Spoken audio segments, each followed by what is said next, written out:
Odofo mema akwaba edeba Adom TV. Dwumadie we eye enkranhye ensem emre. Na me amte dwama me de ho chia me edi amje so eye nita kotego. Me da asese wo de afidi ato ha. Me ka kire se me tumiafu bi emre na me si so no. Ya na ma nkoyie. Ya na bia me ko school na atwo so hwe. Na se ka me di first ma ko di third. Na me wura ho sa me pa me ni ma de se na ma ko di third. Ebu onso na ya pon school no obi abọ me kwa so pa be fa me so sa ma me so look enya wonko obi afa mu bi na mo me ma me afutu obi o de ma me no o say regardless of your age, if you want to lead a better life, it all comes down to a single word. Regardless of the age you are now, and fa hu fie dodo a wadi so we 10 years, so we 2 years, so we 20 years, so you're 40, 50, 60, 70, 80. And found and pempenso abrabo aduro. Or say abrabo no say ebe ya ejinade ba ko sope. Or say focus. Focus. Ni awode we neto. If you learn to give attention and motivate yourself to put your efforts on your values and your vision, your life will change.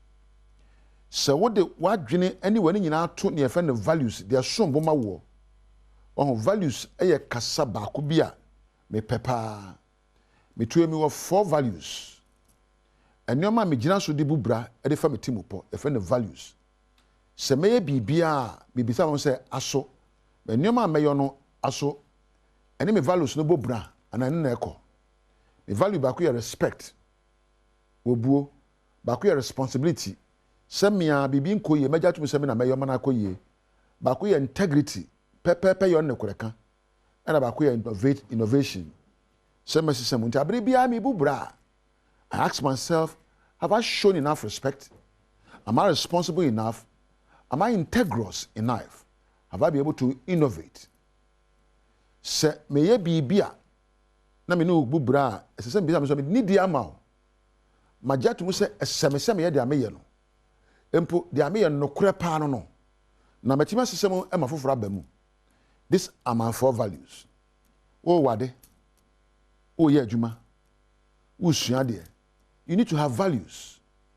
You will empimp mo wiase and that day mesre se wo hwemia wo so pel values.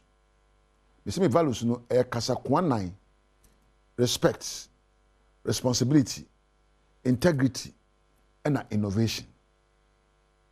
Also betumi apa there. Ebi there love, ebi there companionship, ebi there hard work, ebi there excellence, ebi there team spirit. Eye kasa bebre wo pa no be say ase ne sen. Na utimi hu sa na da bia be bibia ene bebo abrabo ho ban. Say the tibra no abrabo be but bebre ni values.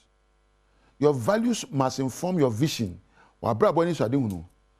Empo abraba me boy me de koduru he afisa na he na me pese ma abraba koduru enfie menu se na enfie nu efine no he na pese ma abraba koduru ma pomodne ma wade mi sikasem.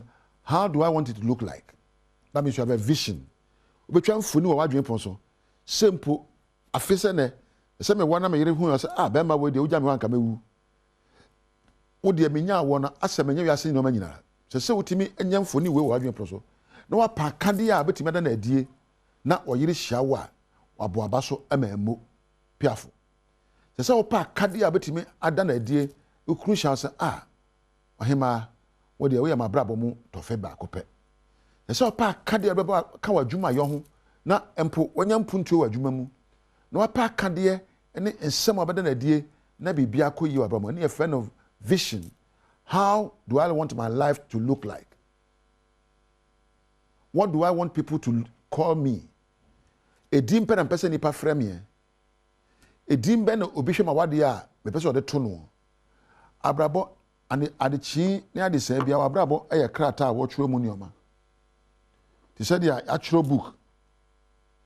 Wo ne ye ene wo kasa ene ye pen na ade twere abrabo mu story. You can always change your life story if you change your behavior and change the way you talk to others. You can always change your life story. Ebiana story edema wono because so ya kwasampani story. Ebiana story edema so we hear story. Ebia story edema we cry so your band 20 minutes hwe. Sakasa story num. You need to rewrite your story to create a greater history for generations to come. Me see so nyese na ye wo me. Sabe nyoma me ye nyesa na de bo me. Me sinkete epesuahunu ekenka nyoma etia futuo fimpani ho ene me ne. Nti ne se wo fra me nkranhye hene a wonfom ye esane amaye nti. Nti so se obi sa me so dimbe na beto me. Ebi atonyom, ebi ahwe omanso, ebi aye adwuma ma oman, wona gya wanchi amanchirima. Abrabo no nia wo gyama nkrofo hu hia esi nia obeyo. The legacies of your life are more important than the buildings you are putting up and the cars and you are buying. Sabi wa de wu akọ. Wo dan wu a obusuafo na befa. Na mmom no bibi wo a kan chiri gu a. Se bitimi na say akwa we. Maami we. Eno na ese ye wo suahunu eno ade shade hunu. If you give attention and motivate yourself to learn how to live a happy life. Say when you da say media de chi bia no me panigye. Say me hye me hu kwana manigye. Emfa ho bia mete. Emfa ho ne ma me famu. I motivate myself to feel joy. Yaka say ene day na Nyankopon ayama wo. Wo say ene day dia hurusie na mo enye. Enye wo hia a wodie na mama wera ho. Enye ekom ade wo na emom no ekomre mu no ma enye a wo me empo se woni bia panigye wanigye a wotwe woni woni age ben wo na ebebie kwa ma wo. Give attention to put more effort on doing the important things of your life. Abrabone me bebre ho a wota ayo ben so ni mfaso. Na bebre ho a wota aka so ni mfaso. Adwene bebre ho a wodwene so ni mfaso. Bi say say e de na meyo a so mfaso. Ensembe na meka so mfaso. Enipa ben na metie ho na wona sembe ma mfaso aba ma brabom. Na pede de mfaso bebre ho na tie na yo. Your life can be important based on what you do, based on those you associate with, and based on your thinking patterns. Indeed, you are made an important person. When you boss obe sombo, as obe sombo a, yina so e nyoma a wota adwene, e na wota yo. Aha na meja wo. Megidi se nyame kan waja atum. Se oso abrabo e important. You obi akeke, obi say we are VIP, we are VIP ni bi. But to become a VIP, you must lead lives that show that you are VIP. Talk in a way that shows that you are VIP. Onyame nshira. Onyame nka ho. Yumede bi akodi bia no nyame mie kwankese. No adwumade ema onnimu na wo sombo ma wiase. Aha na meja wo. Edi am this why I need to go tego. Makrao. Bye. Yama munyina achen ya muafishia Badwam TV Badwam so. Mayena ni teko tegwase ni nkranhye nsem no. Anopai kase na brason samede bro. Nti wo ko Facebook/Adom TV akase ne dagu twegu wo ho. Ena Go TV 176 DSTV 280. Ensem ne yetodwa wo mu bi ya wo betini. Efutuo no kokobo kwa magana fo nyina ne titiwo ne dunkwa onofefo. Yenhwe yehu ye ewo pebremo. Yede sansem no ebeba na fe yakọ transport operators nso egu ahoboa so se wo mu hia na fe genti abo lorry fe no so mo bete so na yente so no so wode hu anu December breye sansemi ne sembi na no pay bede bro Adom TV Badwam kase bidi de afia amankwa tamaklo afia ni de kwan so tie se den nsem ni chiremu ankasa etie Apadencha East Municipal Fire Safety Commander Yura John Esel ene wode ayeto Ghana fo nyina nim ne tichu ene wona wodunkwa onofe se bosumi a yewo mu eye pebremu nti obi ahwe ne hu yie ewo bambo mu jahyehyie mu no ade bibia ye de boban bia no obi ahwe so obetoto ne yie one Adom TV kase edi nkomoi treni se ye yahwe yie wo kwan e de tutuma wo ye fefi wo gas cylinder na wo use a hwe se wo use bia wodum wo tu regulator ne fi so ansana oda opie akoba bi wo da dum light ne dum nyama ne nyina yi nyama ne nyina film ansana wada wodi nyama adesi so o kitchen ahwe se wodi dum ne nyina o kitchen e wie ansana wa attend to ade foforo yesa woda adesi so o kitchen na woja ho say wo koya de foforo no na finally enyina mankane na da bia ya kasa edi gya ne kase na eba nti ye say kwa ye fa fosa edi enyina mankane be di dwuma wo Christmas yi mu ye be di edwuma ye kwampa so. Upper Dentra East Municipal Fire Commander DO3 Frederick Jima ede adesede eto abanenim ene ankranjumako enim efa emwa bi a womo ehia ede fa womo adwumadi no ehu challenges bani bebia ye adwuma no ye adwuma se bebia me kwale no omoda no honye me buy them so almost new fire station man but wi ti ye happen person dey to be say obi betuma be boya individuals ni other organizations ni benevolent bia obetuma be boy because say aban bo no modern but aban timi nyina say nyina ya mboy ho a eden enyi because say bia omodai inso to inso go muso yomodai empano papa omoda so kampo nyi enough na ye kan so my challenge kakra but I know the painful say ma omohwa mai na afi so say na your program say na mo kan prank calls na high transport operators say wo my Ghana mu say wo mu go ahobo so say wo mu behia na fe ye hunu say lorry fare no wo mo ebet so kakra na fe Ghana for ye tirimu ahenha ye ne na industrial relations officer wo Ghana Private Road Transport Union GPLTU eya Alhaji Moro Abbas na ni Adom kase edi nkomo yi passengers no cho say omo ka say ya yi for so yanji lorry fare no so ampa because by then yamba bontin embe kan say problem e wo ho no ante sanet ye omo bon pai na yanji for no so enko anim kakra ye besi akonya empanyimfo no ye si akonya na ya peg bebia eni amadu a ya betuna start say ya yi lorry fare so sana me na spare parts ampa so mo ayi so a ladabo ye ni omo nyina ye mfa so ohu ebe buama ya hwe ekwan a ya betumi ayi lorry fare no so better no nye automatic say ampa ya yi spare parts no ya yi so say na ya free so say na it was na say no mo de call ye wohu ya be hwa wanu mu nyina na say ayen transaction ka for yen transit te say mre bi atwemu a brebi amfa ye ho ye nya saabio Bronya busumi na emu ani ewe enti no ahoboa no te sei na yakwa asimfo su busa se nkokonum sa ntakramoa no sei na neto no tie nkrofo oto ana se te sei afredamo ene adwadifo yi ekasai te sei die kroma ya hia nkasa ye ntumi ngina kroma ya hia mama ni mema aya hie papa kroma ya hie ndi entra mekanisa se ye nema ye toyi ya ntade said you no manfo e company kroma ya hie no ama yaba Dennis Anointed Farms ya pesi ebusa hwe se nkokon wedi ni se ne sitie e wo bra ye bedi bro nyan tono de e slow asasa amre na ye gidi say from 20th air corner to 28 no ebe kopa sani hu no we mu ye nkokọ a organic ones said you hu omu koko ya se ha na erezi omu nkokọ ne omu ahodo ye ha ye was spend layers ni omu mato awie no ye ton omu no eno ne spend layers no na afi ye wo broilers enso wo ho broilers no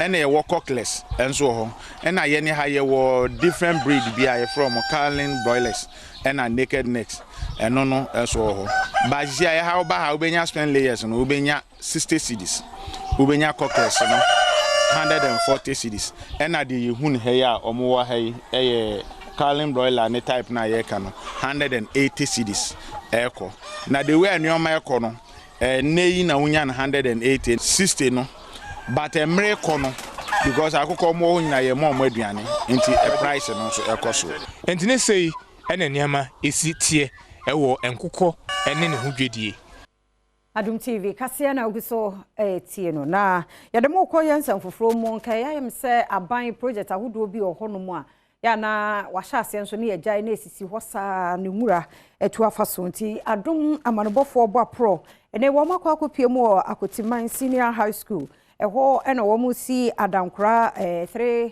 story classroom block ene ho akade na wo mo de tudwa se be abosomi dum wo twe de 18 months de no mawie se na ho nsam no te Afrida mo etwaso obi obeda no ho twa bruni se dumedie ya ye beye betiem na on trend ye na mo mfanya kama mama ye na madaruma o mama 20 acre land ai de be secondary school the sia wa ha new secondary school ya to the Abutiman secondary school and new sia eti be ka break akrani ye ba asen kropon hanmo ampenifo de asobebo fom a woni eye school a ye fe no Akotiman senior high school na ya san bo akira ba a ye pese ye hwe sa so ampenifo de bo fom no adwuma no guso koso na aduru hefa na ye ba na wo hwe akire hanmo a unse dan na amode be classrooms ne de eye abansoro jesa abronsan ya twaso miensa eno de be ka se omo asie wi a womo aboso azese am no ka se electrician for kura womo a womo eye mu adwuma na omode light homane ade na hyehye dan mu wo hwe a ye kuro so ho plastering no muguso a womo eye enti de be ka se adwuma no is on course asa sitam no a akropon man so de ma school penifo no so de omo awolo hu nyina so de be ya obi ntumi mmf bi wo hwe nchen han so omo administration block e wa ha no mo a eno so womo eye hu adwuma wo hwe dan ho another facility nso so e wo ho no mo omo che se omo de we hyase na ekọ animu no na mpuntu ahodo esese omde ba no na omo ede abeka ho nti ye ba ya adwuma breka krani mpenufo betwa ahomam so omo hyase mekire Akoti senior high school no mpenufo guso omo ye dan ne de ison course a ye hwe kwan se bia next academic year no omo ebewie na nkwada ewo mpotem ha etimi abe school Ghana bani abreden den se keteke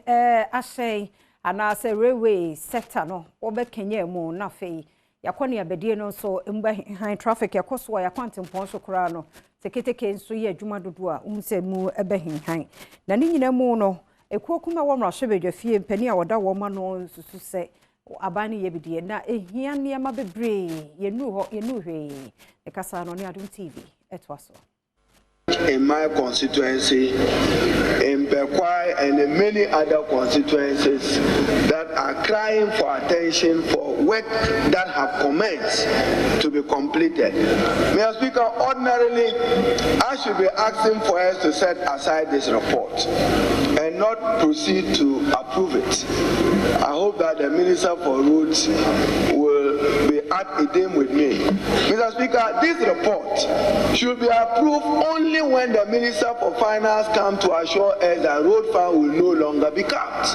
That should be the position of this House. He should come to this House that will only approve your budget on condition that he liberalizes and gives you freedom to have access to your road fund. Mr. Speaker, may I refer you to page 14, the paragraph 9.4. The requirement for the road sector is 15.4 billion. 15.4. And Mr. Speaker, let's not take this matter for granted. When you award a road contract, contractor is aside. He has done a certain amount of work. If for 2 to 3 years you don't pay the contractor, the road deteriorates into a state even before you awarded it. That occasions cost to the state. You have already paid money to the contractor. And Mr. Speaker, again, my observation, many of the contractors who borrowed money from those financial institutions that have so been collapsed, payments to them didn't go to the contractor. It went to the banks, the receiver. Penifo ahodo wo mo hia dwendwene niam ahodo ho ni titiro ne COVID-19 no be ba ye no hawo ani nsinsanso enyaye e wo small and medium enterprises no eso ene kwan ya ye be faso na ya hye wo mo kena hye wo mo niam mu nse be wo besa tumi agina wo na so bie mu a Adom TV kase etwaso.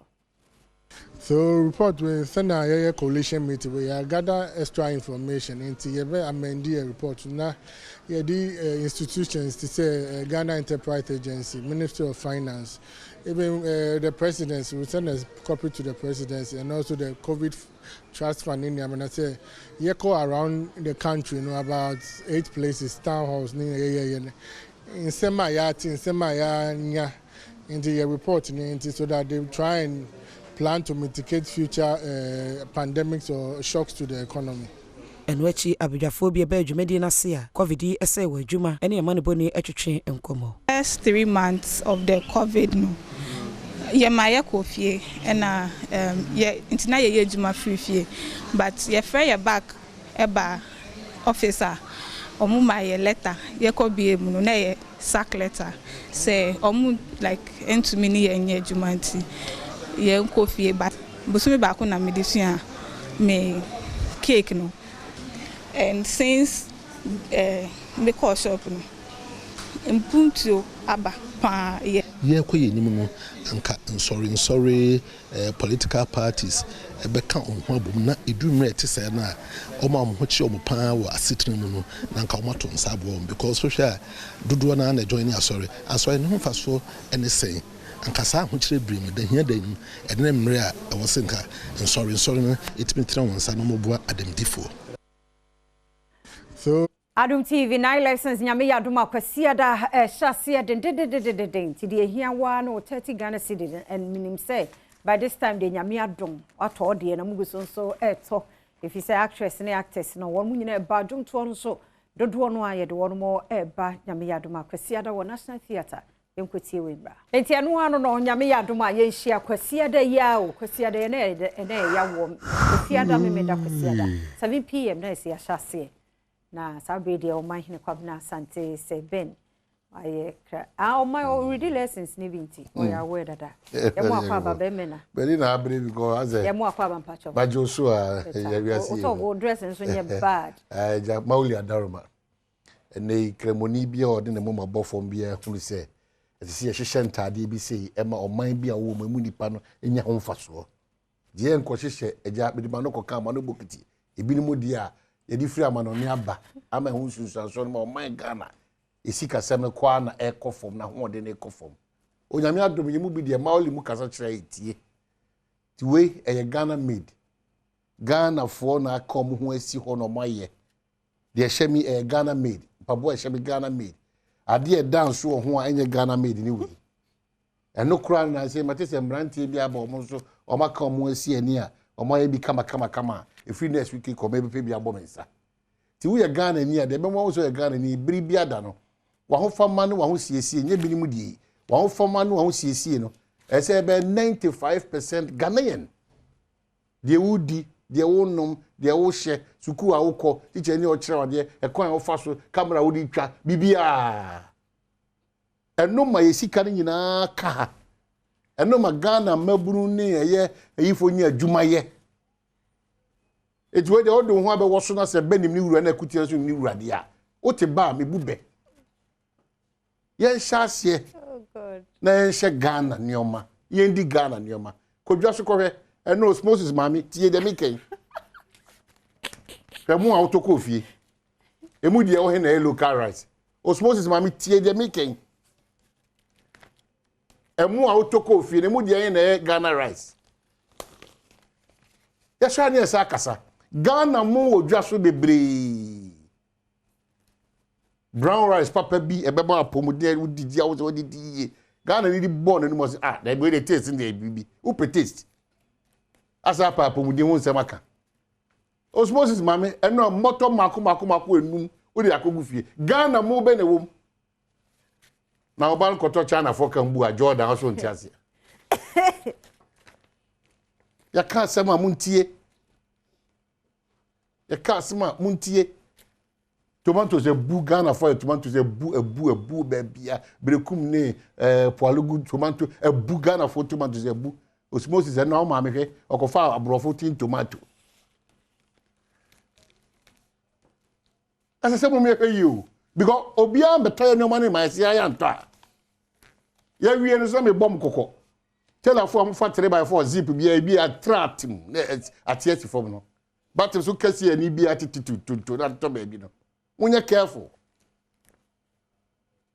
careful ya pesi esikari nya ahoden na Ghana fo nya adwuma ye wo hade a ye ntimi nkofa die adi yesimi ahoma ba ko bi na ena o twetwe na yesimi etimi nkofa mfiri ama no ne mma osmosis tie o ma me ko dwa so no enioma o ka che ma mu list no enye nkranhye se Ghana isi kase meti magina aba Ghana maburu so nya adwuma ye ebinim pa omo ngife ebinim omo gina omo pa omo ngife.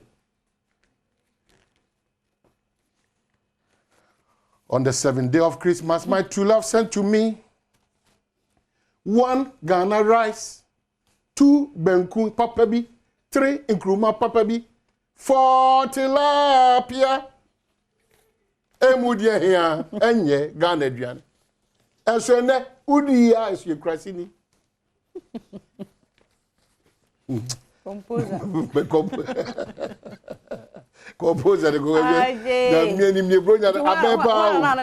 Ana be se ne we dey. Ye nyina ne di komo. I teacher ne ora classroom. Utibiza akra we dey omo no body. O kan nyina akra e mu ni ba we dey koka. Ko koka. Da bi koka ne bi an akra no. O dey bufu aso akọ. Before akra no be se na kan se bi dey. Chire be. Na be se be kan na me say obi a wo wa. Say o hihye nyoma be paboa ma Ghana anima be enyam enti eno na me kan wansem je bia sorry o say come bato chebe enti atia mu nyina bro nya bo shimi na ne omno na mo nko shopping mo nko to nyoma o to me ko kakra jere kakra na o to mo na o to oyo no quick maka to say o dan kan dey say be da o ka December January dia o do ka bonya we wo fero na ka say o ba de nanima ye o de ba no you have no idea but ni nyina mu no ye sukru amadaroma be enforce ye jai him untimi ma wiase nyina nhye obo nhye wa asi se o su wiase man frama kakra mfa na so ji wani kakra se pa won kakra so atalenti di dwa no na se kakra wa as of enura nyina be si na ne the traffic no still minim se be sha say build build ba on me se ga o de nya abotra ma next week o nya me ya doma na se mu da ho na afia se titare so ho na obehu okay se se oni bia odi obi bia odi wa plan obi wa ko ntena ha. Okay. But me check hotels do na so I know anajo no. Me frefre hotels in Central Region. Eastern President na. Na me person me check you say enipa ho kika. Eno fa ho we. Dem say we di bronya. Ontimi ntena fia say ni bronya. Eti obu ha say okodwojo ho ba bi ni abusua no. Obu akwa say. Na say wo buki. Me check her say. Ti. Komo ne me check her say ho kika o Ghana fa fa no. Ba we no buki ama mo ho mbo. Dem me kanu nyanti ase. Ghana for Hokika in terms of domestic tourism. Now, what's to say? It will share Zulezu, Osha Kosumbu, Osha Da, Osha Paga, Osha, say, a young Kenyan, acquiring that down. From next 14, Obete. Basa, Namwa Quesiado, DJ Obete, DJ Obete, Oba, and Adom 9 lessons, and I'm kind of saying carols. A carrot. Papa, yeah. Can you go to the TV? I'm telling me, I carrot my name. Two now with carrot. We are come. I catch you, say, go phone so eba. Yes. Me and Casa, be the kind, be Kahubi. Yes. What I say, any Adam go for a woman. And watch your TV, swash, Umuti. A dark, yeah, Begiani, a shish, Babu Mossem, as she whom cry. I catch 2023 say. Yesim dada onyame adom na homo broji. Ye nai ba kuni sim dada. 2023 ye hye on koma guso. Wo 2023 tie yen. Na warning. Tie yen. O ba no ti wanim kire. Amen. Na mayan fa entuma panfura na ta entuma no je free fire nya ne wo. Ye ntimi fa free ada. Etiti wanim kire. Amen. Mo se wo frant papa unhia wase. Wo de be hia ase ne frant papa. Amen. 2023 de osmosis buta e bi esi na nisu biara no awade so onko han dan biem e betua ne kayie wapagya ne mu na brof yo no mo ye business ya ba bibia be kof kama amen amen ampa wa masi praise bi wasi bibia be fine wate wa masi praise bi so for so bibia be fine wate enti nyame ya duma kwasiada ya kwasiada ay kwasiada o apasa auto online o se ye mu bi ho no so a ye mpese ye bebre atete ya hai ye be se to ya de online na ne ye ko nti sa ne ma we na be ye star 713 star 003 hash star 713 star 003 hash bedo photo DSCA na nyame adoma kwasiada 7 pm on National Theatre de bia me catch you say 7 pm na wo free fiabo daddy 7 ne asase nti obi bra mumbra na yem for domo da bra ras ne nie Matilda Sari Christiana Wuni omodoso Adom to for no so de emoji last me nana ena ya kwa group no mo kwa group no ya no mudi na akua the kwa group ni beba nti bra me so me wo hobby ena so winners nso beba nti wo de bra o de opese obi hu ani so ade bra akua trewa youth kwa omo so eba ti yenyina yenhia oman ze mu nta hu no no hotman bra to reading it lesson pepe from city ene dia yeah bra na we say beyond that the kwa no any multimedia eku a etonyum e search programs as how to invite a wedding as for no onyame adom enua ba ko no esa board bonti esi ono no odi footballers nechi and or hand it over to lead the multimedia choir on this special occasion now and no ma me ye omo say there's a difference between a leader and a leader. Me am be take you over the car. No more say, come on, that guy. We say I will say a lot of talent. No be what manage do. Yes. It unim. Baby, who person be bibi ma hu a soprano. Eni a mitimi to me kuta be 5 voices. Rather. Silent night.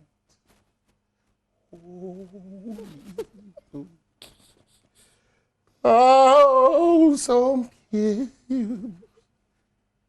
Yeah. Joy.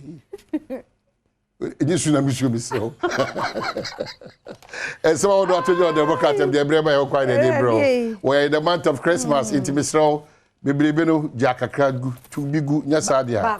Yeah, we are no be so our yes, but you're not total. Very important, but you're not total. Joy FM. Front desk one of our at all. Yes.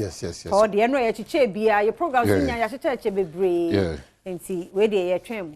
Namumatoni share. Okay, so it's all about to do the Bacata, the Brema Hokwine to me, Eddie Bro, I was a Ghana for both on social media. Only Musha 1-on-1 shot. ABC $8, ABC 9, ABC 11.5, ABC 12.5. Whichever way, young Cosson doesn't just see a Sicano, a young Hodens from Comadolano, a shine buffoon. And so, the economic management team, let me a year, when I'm empire or Cosuti Ghana. MESika 7 ekusu but agent and also brand Ghana for nkoso emwa mpay for nkoso nyasa na obia ho harede because obia we are say dollar and a dollar no kakra e hwinhwan si form monso amako hodo with the hope and na me kan osmosis ma me intel osmosis could just ano okosisa afa na ma me de could dwa go ka be bono so this Kabia was Sabia, the cost of dollar business. No, it's no more attractive in the country. Shessa Obehe, na Ghana, etime Gina Branama Bibi etime, Akokama Diamay. The Chronicle, the Wakata say, Petrons and Samso, IBB or Transport Ministry. If free share say Casa and Yane, and they usually the Chronicle will say, transport fares to go down. Minister Siama hints as House approves Ministry's budget estimates. And once about the Chronicle, the record and so for Usubempa, so once I say Reverend Usubempa left off the hook. And once Abba and Africans in diaspora must help change African narrative. And once so the Chronicle, the record and the Abba Pierre Awa and Namachel because official no a kama a Ghana made. Kama. I don't know see about the color actually say how. Anti-comfort, I'm a father. Ain't the delegate of Bocata no so any Asamoah Chronicle the by ye say Africa, ya sorry, near your horn on tea. Mampeni and another uncle Kufuado senior chancellor, also the beach who watch us stop begging. Let's make Africa great. Rasula Dawson, ya were near ma.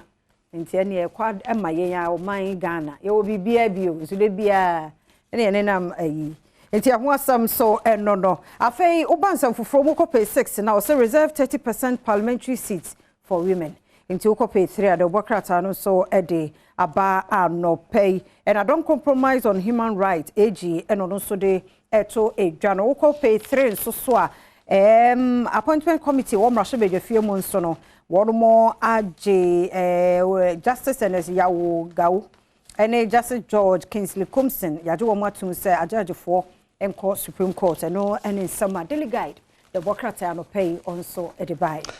Business finders say make Africa the place for investment. President urges African diasporans. I want some afia di ka kada Ghana mampanyi de o kanyina se Ghana bibifo amoa amanone in komaya ne etadi difa bibifo ho no bi wa enyan mommoa na sa nkomo no yentimi sisa no na bibire ma omo ntia sese ne oma pa bibire wa harum se yenso yenji ehu di se nyame anim die yenso bitimi di ne oma panso afiri hanum aye ne oma panso ti ho asem Ghana mampanyi so de atu eyedwa anafi any man so say limestone rich crop communities deprived of development and youth voices chapter must be truly representative. The business finder also there or the ABBA, I don't know. The new Crusading guys. Any also apologize to Supreme Court judges after to Siedum Ketia Mahama and NDC. Yeah. I agree because another me kawa do me fem. Say tape no say no area Siedum Ketia kana. Yeah, so tie say party mo munim said the mode court to nyina so bi anima. Na ba to anwe Ghana fo ani. Mo dadai. Inti edi baby am ya amanyo se mo gidie na ewumu no. Inti next time o come I want to become do it. That's why me catch you say o dey awo no. Sebi men fa nyansa nto ho. Party focus o mo ko demonstration. Ja oyire no ma o. Na koye okokotako. So atase ja kokotako. Ya di ade ahwe woni so a. Na party for the ja ho wi na otete nsem bi atisi a. No one say one kasa na anama otuye ni sebi nyansa bi ani.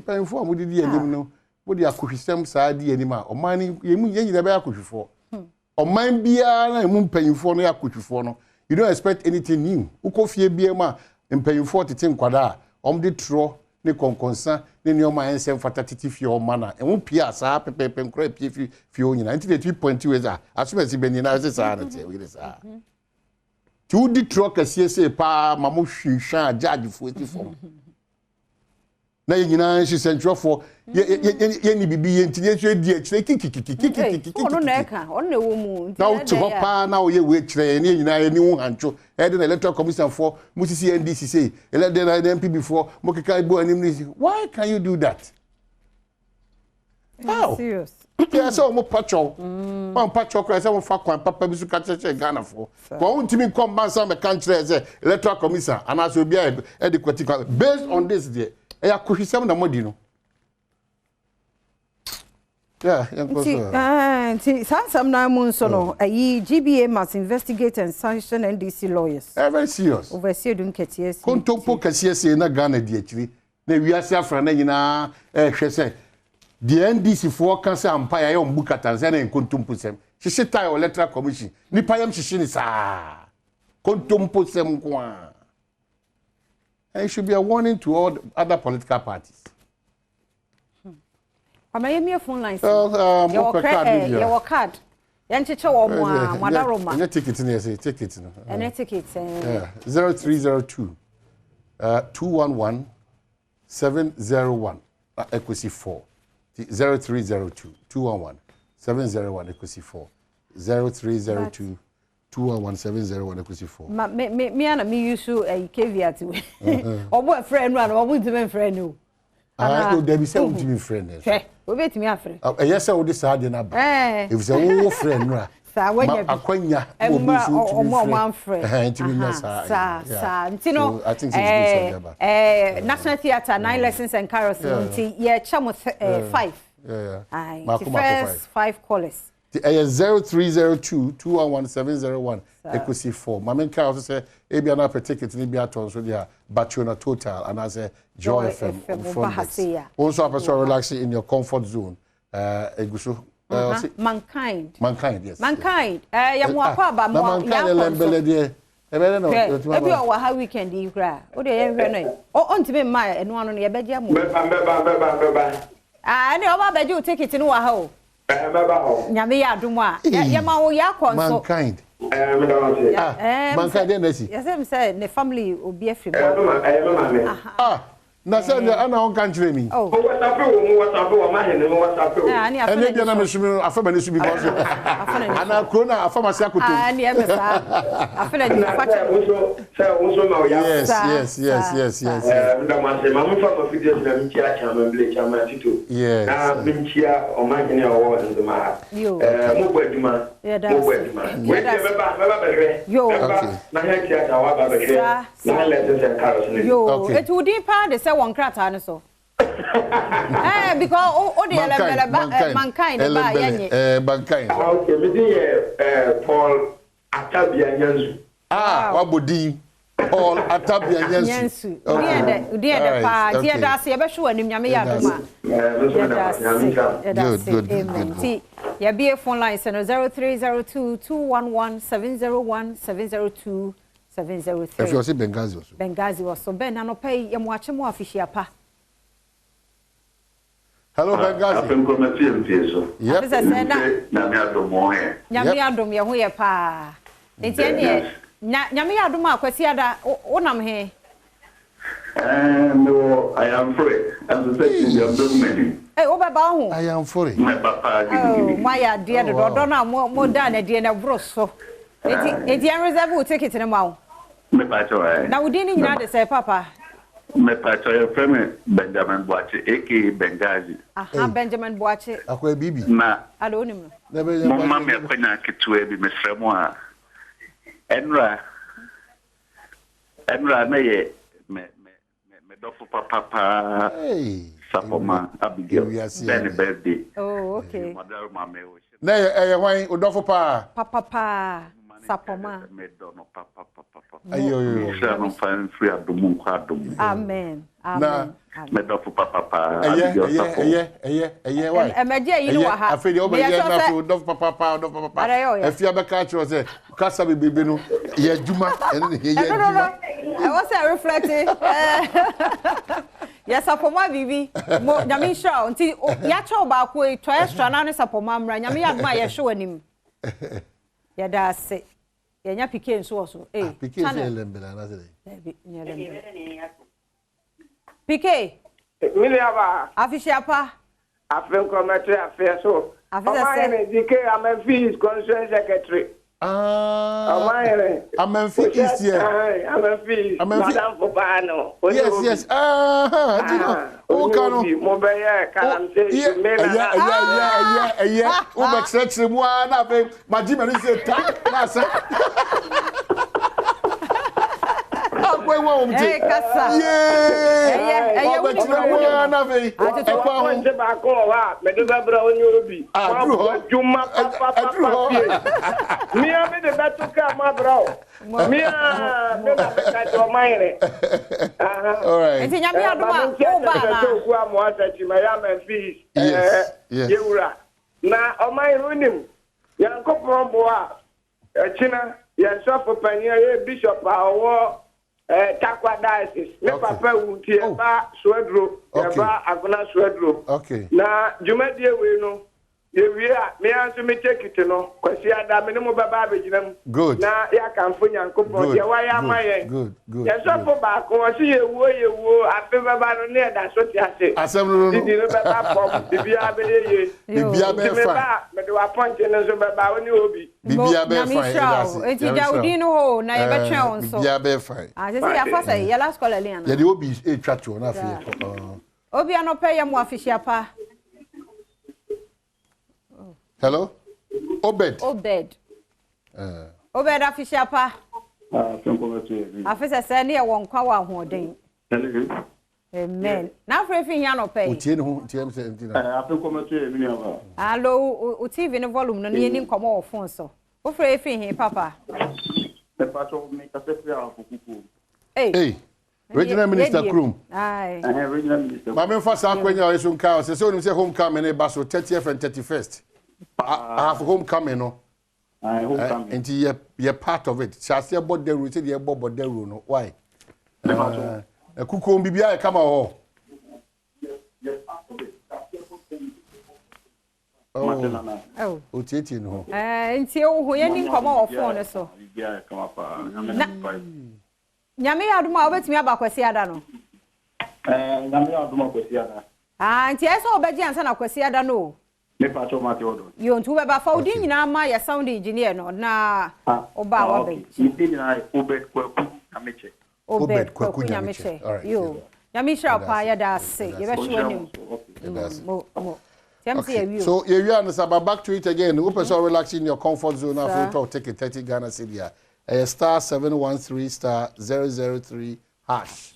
Now what to me at online. No afford it. Come on. You person call now go to shop no so. Another Joy FM. They batch na total. And that's a Joy FM man say. 9 lessons Adom TV. 9 lessons. Any carrot na here we know. You need kakra. Ebi share na me be say National Theatre 7 years share ye de ebrebe ye be nti men kontena ho ntwen ka say Ghana ya ka 7 ye be share 8 then 7 dead pa na no kosa no ti bronya na ne wo no emu ano no enjoy mo ani nye local rice koso tobi why local sardine koso tobi en koso to sa hu ne mo local ntade koso tobi tailor for so pressure aba mo so mo didi intro obi di ade ma wa o ti me 3 days and I be 2 days 2 days pepepe na dia man enjeje mo shoemakers for so amodi super glue so empagba wadarama eli bi hye ti ba ko na abedi ho no uso wie pe the fast fa de man esremu ya wie ani neutral no mo hwia angwa neutral so amodi angwa odo fa empagba ho na ada ye ko aba ye di anu so amodi ago kensi unse mo bere amodi abre ye ko.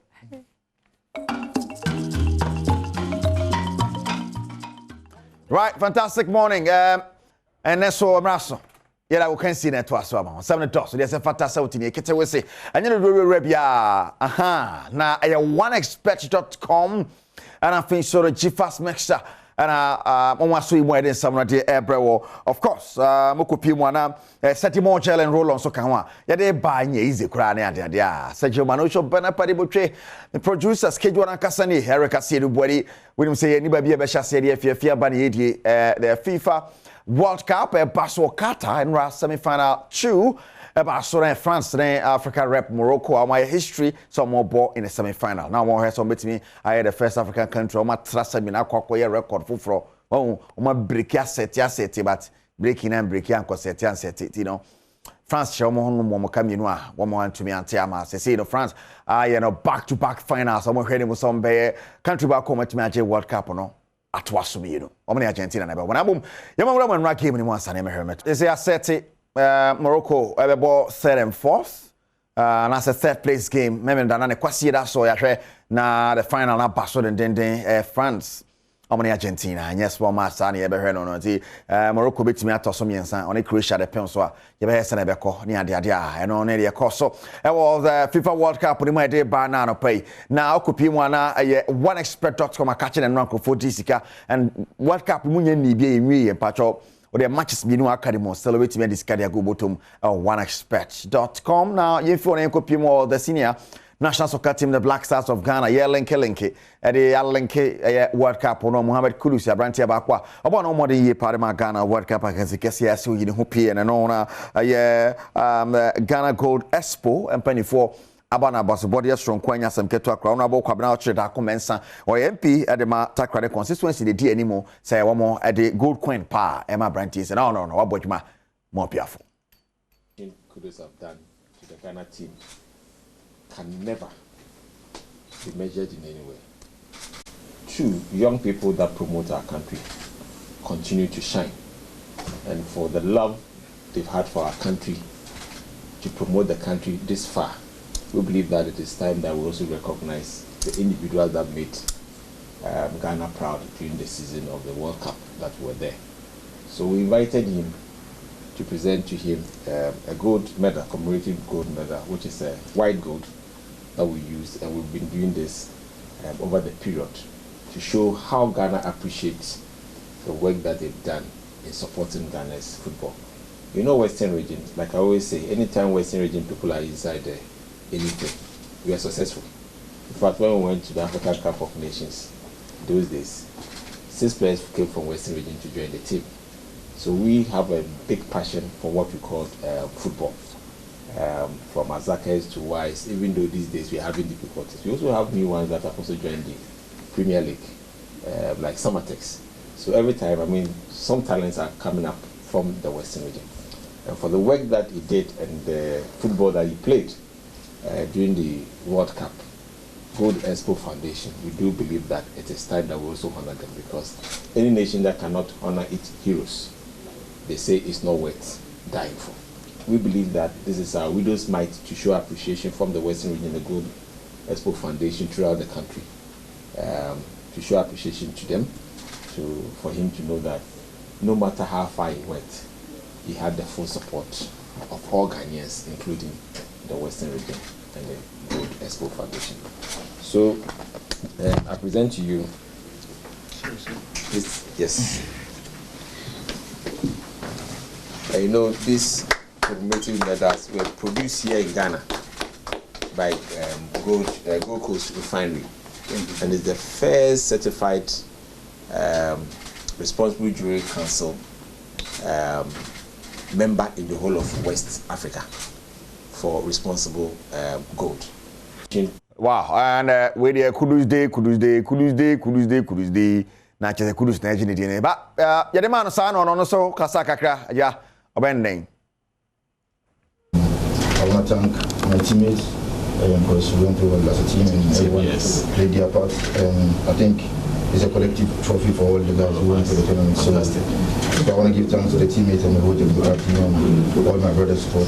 Thank you for all of this.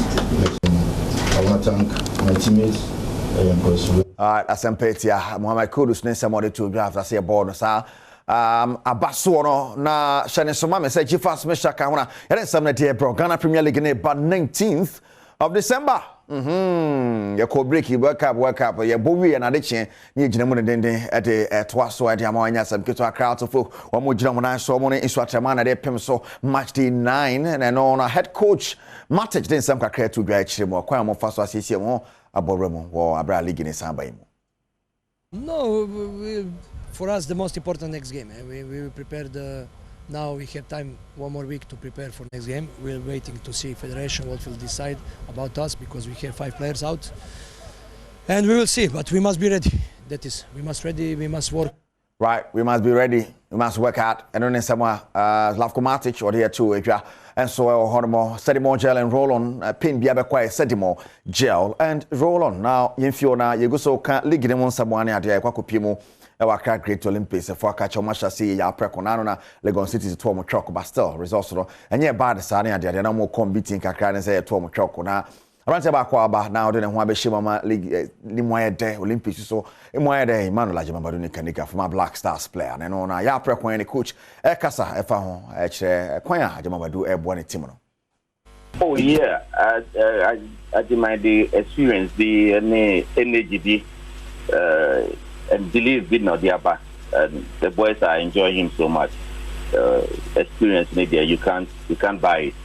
And not the strength and power or use or pack and also so young boy and also then you have to also follow up. And so it's helping, you know. Who compare Ajima and Tulia, 2 different players altogether. You know, the Tule is more of the long pass, the Ajima DNA power, energy, and vision to find his colleagues as well and shooting and you can see that. Right. Menone Samaya Precondia to Ewa Jamambadu now. Mosaka Safani place be a copy more the Black Galaxies of Ghana camp. Watch him say Badwam and same for the club. You know, I am a cracker me advice players and say from a January taxpayers money. And see one could be now retired footballer. Now when I own. See was it Brampa day? Taxpayers money. There's no could be. Also, if you find yourself there, and when club you should be on transit. The managers the media club and Barbary type. You'll be on transit. Your thinking power should be more than where you are playing. You have to. As when your vision say, I had me chem, me I have me the Benya chance. The Menya under 20 Menya 23 and national team, if the opportunity comes, I'll grab it. Like when Maxwell Abe, Ashikwe, Jamal Haruna, they grabbed me, but unfortunately, Jamal got injured. Ashikwe, so due to one or two loose uniform Kakra, and Maxwell too decided not to play for Olympics again, and Okowaye free. And see, apart from that, when you come back from the national team, who say. Right, meno ane samwa ya prekwon ya to adwa efa ne players bia akopimu was Black Galaxies of Ghana camp Sedimon Challenge roll on kan wona ene samna de bro na no pay so na oneexpress.com and so yeah sponsors no adanche na official no Gfast mixture mo gina na so bema ene oba yes no na aba no jeja ho also fa ho gym na so ya pensere enya sam keto akra ena ya woda we ya woda film na kese ado efieda we fieda na kese wo come meneda wo film meneda wo ko kwasieda na su ne patro asu Rason Adom TV 9 lessons and car on him say afibia de ba feed no ya shade to mu nchene ya to mu nchene kra ye no sonko kra ere wa say de me kan bo say enye ntro na media na say we share or national theater afi be sonko kra say surprise be hey mu no but you nya ticket amount some can ticket in them 30 Ghana cedis and apart from say wait me the phone ato no oba your front desk ko me ha bet me ticket bi ato atifa ho jim ni pansare afini mu ni nyina mra so ekoje ni where you are there like that no don't be there like that fa ho jim ni pansare ti nyina me hia wo national theater but you hum ya no afre me wa entwam hum pa ye me high na me so my high so my hi na so ni akwe ni atwitwa pictures na ya di nkomo ni ade so yes it ya me hia me nyina so na ye fancy uguso ehwe bedwam wo ya Adom TV so Sergio Mano Chobena pade botwe me producers Kejwana Kasani Erica Sidu body ko so he bedwam afiat so ye de radia se Adom ne humo bro binti e na me ete se ne tie ya hwefo papa bi ya ba mu nyina afihia pa afese se na nkwa hoden wo ho na bibi ekoso yie na ese adwuma ne ye ne ye kama pa mo bia hoto no ne sponsors nyina so guso amafoforo so abeka ho ebi se nhira ne Adom no be kese e wo adwuma mu ene adwuma efo nyina so the sponsors omo eba so nyina eda mwase papa ya ba bedi enkomo busumi mu ase yi yade bia ne keka bia firi ni padua no mu se be ya yani Yesu ni wo ne sɔre ni nyina so beba mfaso ama obia na givers fo nso de me omo yi ba ku ya every system na mu ane ha me givers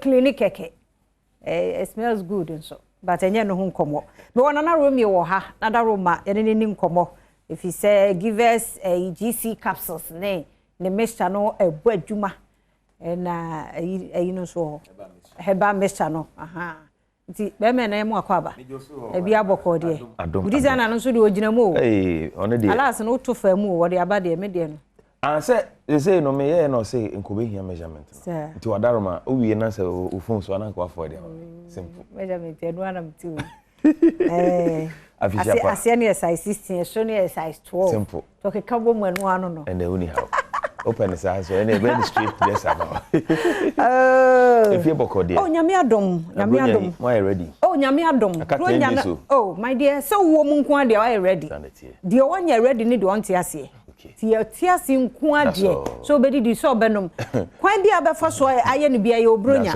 nti ko nye ka uni obi any competition that's it sa dule mu obi na ewe na kokko say ikosua kwa na abachi a wadi wudie ento pressure ma ho kra wode wa mama kai awade tawan e kwa awade say ebi di kosua ba akopene obi so the number 10 nti obi ane ne die no abrabo ensa no kra nya pe obi anya ne die according to me anchi dog nso that's it dog so heyen dog we die adahroma bronya banti otinchia we sa na o say kaka so bronya ba sa ono wo ye na adwuma dada sanity unhia so be kai no onim biye you refuse so refuse so ho no so de waka nipa no so doso ni remfi de onim no onim dog ya chia opa ru adwuma efo nyame nkoso anka mo ho no mom ho ba na abusua se fie dwo a no nya asomdue de be ya adwuma to obi efie mu nyo ya mu akwaba dase tie nim komo ne dase pa ya mahwefo nyina fishia pa obi a chi obi akwaba de ba give us a bar center anopa so se ehia mu a na enye boni ni nyina ne se apomode ho nkomo ne eba betwetwe se de be ya ebeboa ezan se ho tɔw na me ho tɔme a obi ebo ne bra na mom se wo ho ntɔw na me ho atɔme ana wo ho atɔ na me ho ntɔme a tambia no ana ese obi nti ase ese obi konanim na obi you know nti nyame ma ye nyina hoden na hoden ho nkomo ne eba bedi na no pai ye di nkan ye numbers no na go screen ase no obetumi apeke number no ma no guso ameka se obetumi afre a doctor for no beje so nkomo bia pese oni edi bia asem bia pese obusa bia no akwanya wo ho se obebusa anopai me pese me kai ema no kakra se odoman ko anya nkopon bo wi ase na obo ma no waye ne se bosumi bia sebi oba bebu ne nsa na oyo oba na wo hwe me na anopai na won sabuo mu hawa nkomo ame na oba bedi tieniye na beboa wo se woyo oba na wadi from 16 years echo na onofo ebobo mpokua ehihya efri sa atam no kobia no e wo se wutumi bu nsa nti se woyo oba na from 16 17 years echo na se bi onofo ahihye na wumbu nsa no enye normal sa anso na woyo oba undi from 40 years echo because normally no eya na menopause bi mo de na sha ase from 40 ebi sunya no 45 ebi sunya no 50 but oba ansa na unsabuo be stop kra umbu nsabiom no na wanya 51 eko enti se unya 50 na ummu nsa kra menu aba enye normal afi oba bia anso a ubu nsa en laste oba de nka ubu nsa e was say laste either 4 days and 7 days nti se unya wo de less than 4 days e abnormal unya wo de more than 7 days so e abnormal oba bia nsabuo no ebi munya no 4 days ebi munya no 7 nti e was say assuming in between sa two numbers no e less than 4 and say e more than 7 enye normal ebiem e ma bi bu onsa every 21 days bia ebi munya no every 28 days bia ebi so akwa ye every 35 days bia nti oba bia obu nsa less than 21 days and more than 35 days no onso so wo de no eye abnormal nti se utie me ana wo hwe me anopai na nkomo amini udi wo hwe system no mu na hu se onsa buo bia no last 4 days nemum less than 4 ana more than 7 days enye normal sa so na obu nsa less than 21 days bia na se more than 35 days bia so na se onso de enye normal e ba sa wo hia duro obi bebusa se adenti na tisa de kofa sa na omani nyina ba ne ye enuane a na nse yedi no ene enuane a yedi no e de sa wo ha na bre ma bebre ama ma bebre anya wo ha e wo won sabuo mu ebi won so a oba bi wo ha onye exercise de bia so otefa kwani so otefa kwani chese so obenante kura ya sema no exercise onye exercise kura na oyoba obetumi anya sa problem ni bi oba bi won so ani nsabuo no moja na eba no ebi wo ha eba deep pa utumi say moja na ba too much eno so nya normal eno obi so ho a moja na eba no eba kitikiti bi light eno so enya normal ebiem oba bi wo ho so a obu ne sa oti pains ene e fe ne dysmenorrhea no oba bi ababu nsa beti ya wo mu bia nso so no enye normal anopa yi mikura ensemde mienu we ma we ye givers GC mixture ena we ye givers GC capsules obeka sa ndo mienu abom sei no wanom sa hawa mabobo so nyina wo yoba na wo bia nyankopon ya adom na fa sa ndo mienu we bom a ni nyina be firo so ama wade wo ho ebiem se utie mi na wo yoba na wo dwonso a sebi wase hyehyew oti yaw e wo dwonso no mu a kopesa ndo mienu we nanom na mmoa wo ye bema sebi wo hwa na nsufita bi gu enam nsa yade bema bia wo hwe mi bia no mema dodo na nya sa yade ni bida especially mabunu no isan se ya adwi se yentena fa akon ya bekọ A B C no dan bekọ akoti bi ntubo se sometimes wo hwa na ensuo bi gu wo hwa na se bibi na mo bema no mu pie eti wo behwe o boxer short no na emu afọ mepacho ebasa uhia sando mini we se wotena se na wo hwe ne we ha na odidi agora ebe affect o sperm ebasa wo ne oba be hia mu wo ne oba na beda wo semen no ebekọ akogu oba na se alright but ahoden ede ahoden anka sperm mmowa no benya etimi atu nkosua wo ba na se no edamu san yade na ebetena wo so wo hwe ne we ha odidi agoro nti no ene sperm no omu nyina ye weak ti abasa omu nya hoden tu nkosua kopesa ndomi we nanom na emwa give us GC mixture and give us GC capsules kambom say nanom bema bi o ha ekuro aba ne bema mu enam sayade no ba wo so a sebio o ha bebre ne de brew apart from say a weaken sperm no na ema untumi hya wo ba nyin no esa ma kuro ba o bema mu tubo say jonso dew na wo jonso a wa so bema mu say a wo jonso no wo ti say yi a wo bi pain bi e wo bema no ana wa jonso wie na pese oprum no wo ye say oprum kakra bi no na wo ti pains e wo bema no mu ekuro e wo bema mu sa kuro no ye mfa nsuo hye ne mia ye num give us GC mixture and give us GC capsules so kambom say na no mo a bibia be fine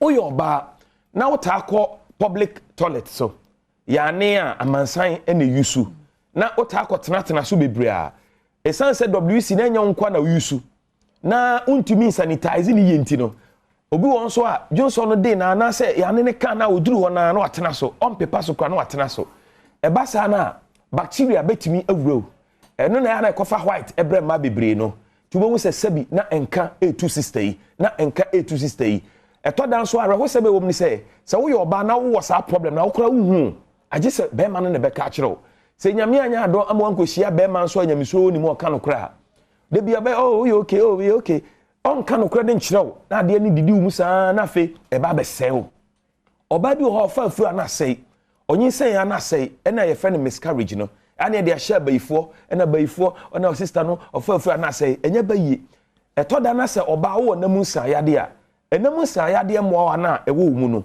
de omo ye ne se be ma ne wo da u take seed a no ma se no u take seed a no ma se no mesro se aduro we se wo yare o se wo nyare o e ma ne mpa ho da abribia no ediefo asanse agi atum se eni sunsun so bo ne bi omo de afa mfidiem nti oba bia wo hwɛ me anopa yi sɛ wo problem o sɛ wo ni problem bo ho ban abribia bo ho ban na ensiesie o enche ye de enkomo no beba wiye me ka wo sɛ ba bia ye to ado bia wo Ghana ha bia no obenya ndoi bi na wano ama na bo akama pa ade ba akwa feeling wo mpa wasase we so eye dwonso de bia me ka sɛ unhia wo baada onfa wo baada ba bia obenya wo feeling na free eye ho dwonso na de wo pa na wanya ba bia gina na agya o sani mu no eto da kro bitimi dwonso na ofam kra akata ni utu so o feeling sa ade na tata na but obi won so a odwonso a inse so benya sa feeling no na ne de no makoye pain ni nyina kire say wo hawo kope give us GC mixture and give us GC capsules kambom nanom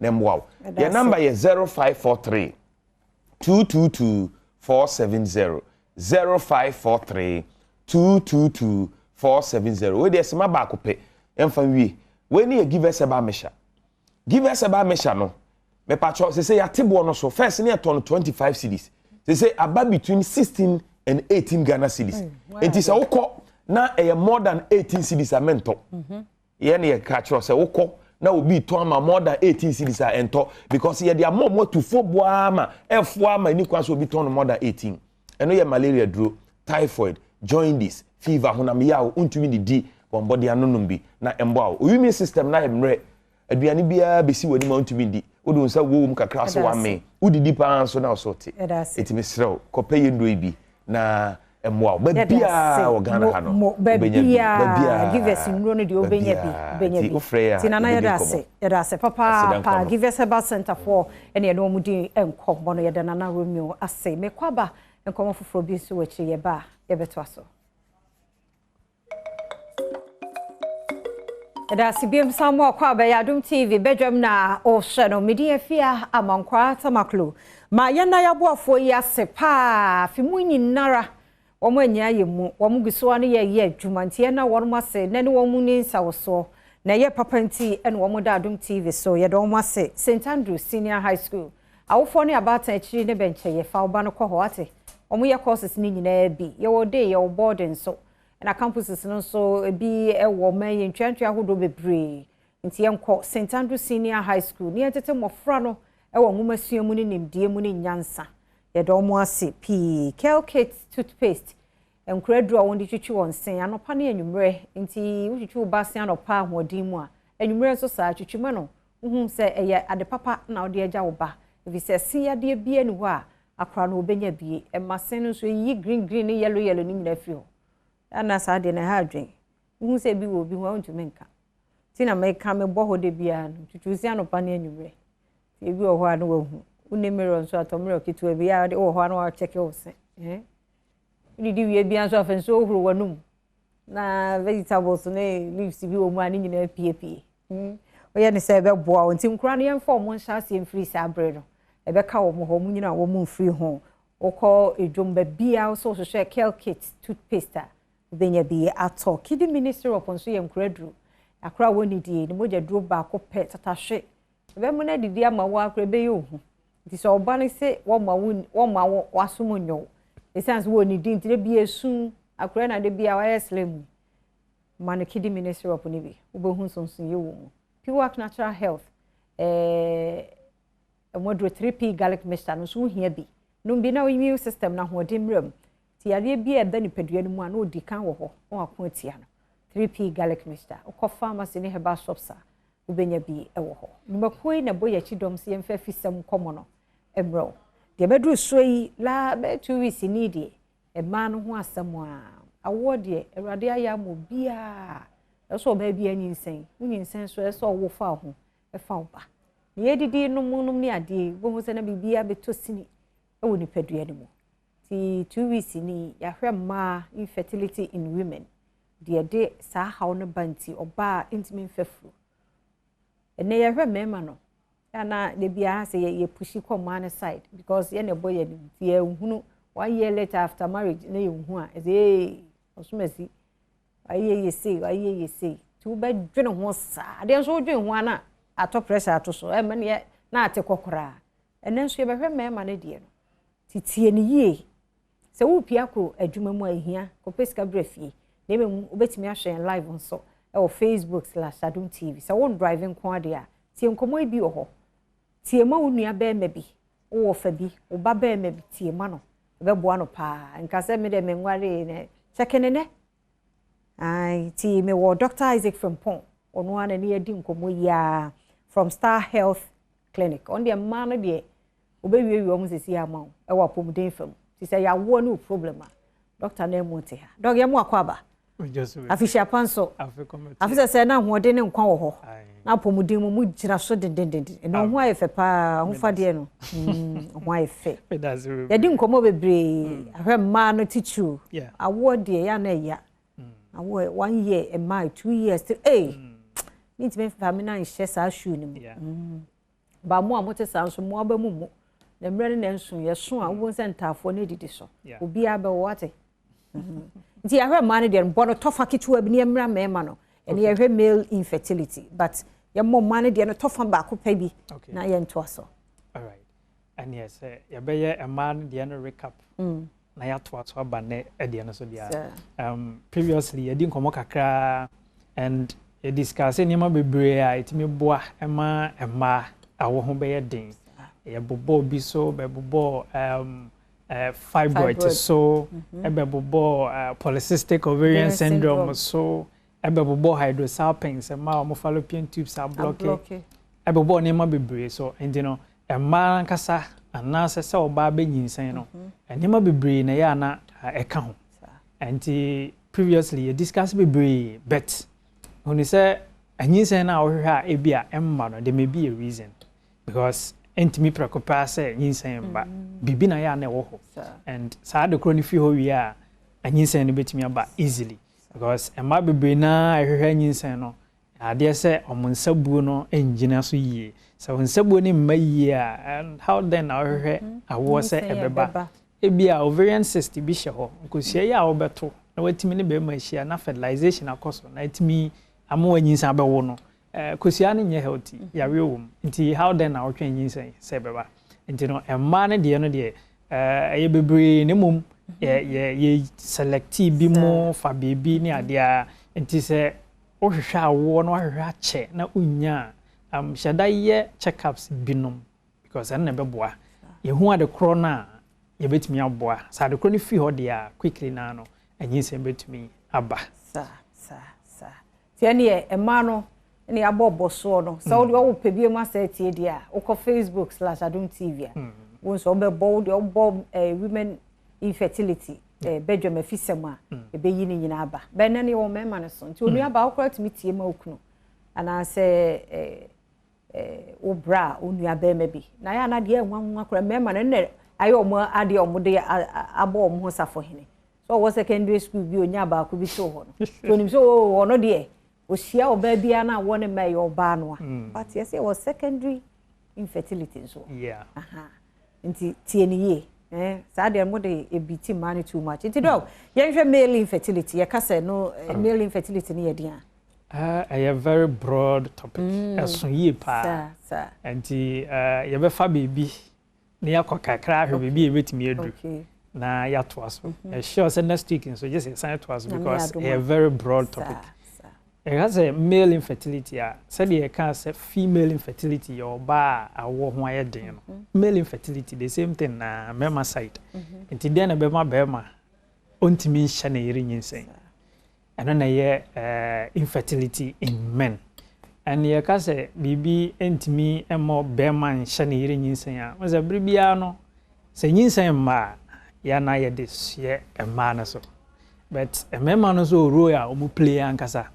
Because empo oye fertile na obewo oba ana bema o bema no sperm ne be decide enye oba no because oba no mostly e ma no sex cell omwo eye X chromosomes and then eye ma nko a nti bema na wo X and Y nti se wo bema mpo eye wa ejina wo bema no so nye oba no another topic we ene wa wo ma nko a wo ma miwa wo na meme wo ewo nti wo mum na obewo ba nti na no omo mema ne ne ye ka de to omo mema nko ano so na so on why no nko ano release o ni nyina de omo ni say oba na sperm a wo no the sex cell ni nyina ye X chromosomes XX oba no wo X nko na bema no wo X and Y nti bema no mo oba no X and Y a X chromosomes ne befa oba no X chromosome na obenya oba XX But a bema no Y chromosome ni bi be fa oba na X chromosome na XY obe bema no. Aso.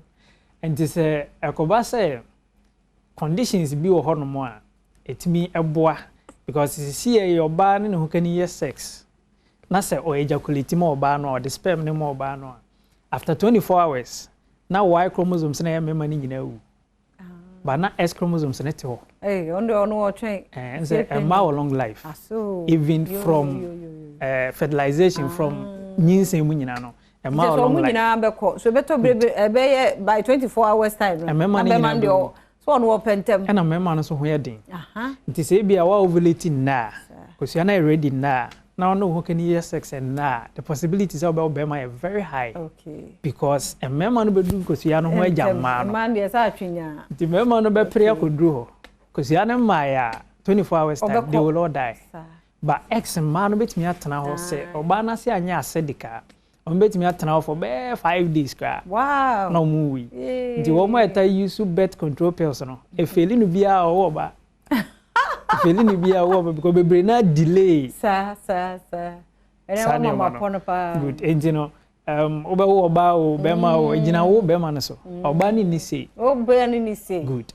Tikasa no mwa. That's right. But me sure no your topic adachi be behwe. Me ahwe memma obu anu awo man kwa no ope bema ba ku be still. There's a way. Yeah, there's a way. There's a way. After way I waka chem there is a way. Even so be here enter phone pa there's a way. Oh, and your star health. Clinic for pono yebaka akwaje wo ho.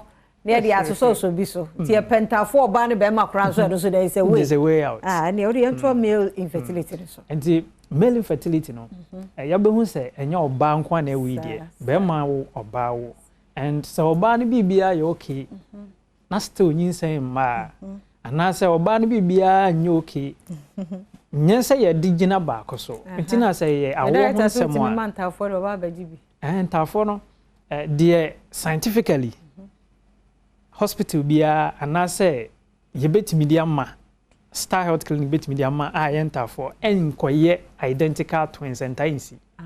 Scientifically unya ontimi formulate nya identical twins. But to bit me nya twins are a dichorionic, diamniotic and then scan bro for just say wait than a baby. Yo. Tiana omota ko yo ba bema.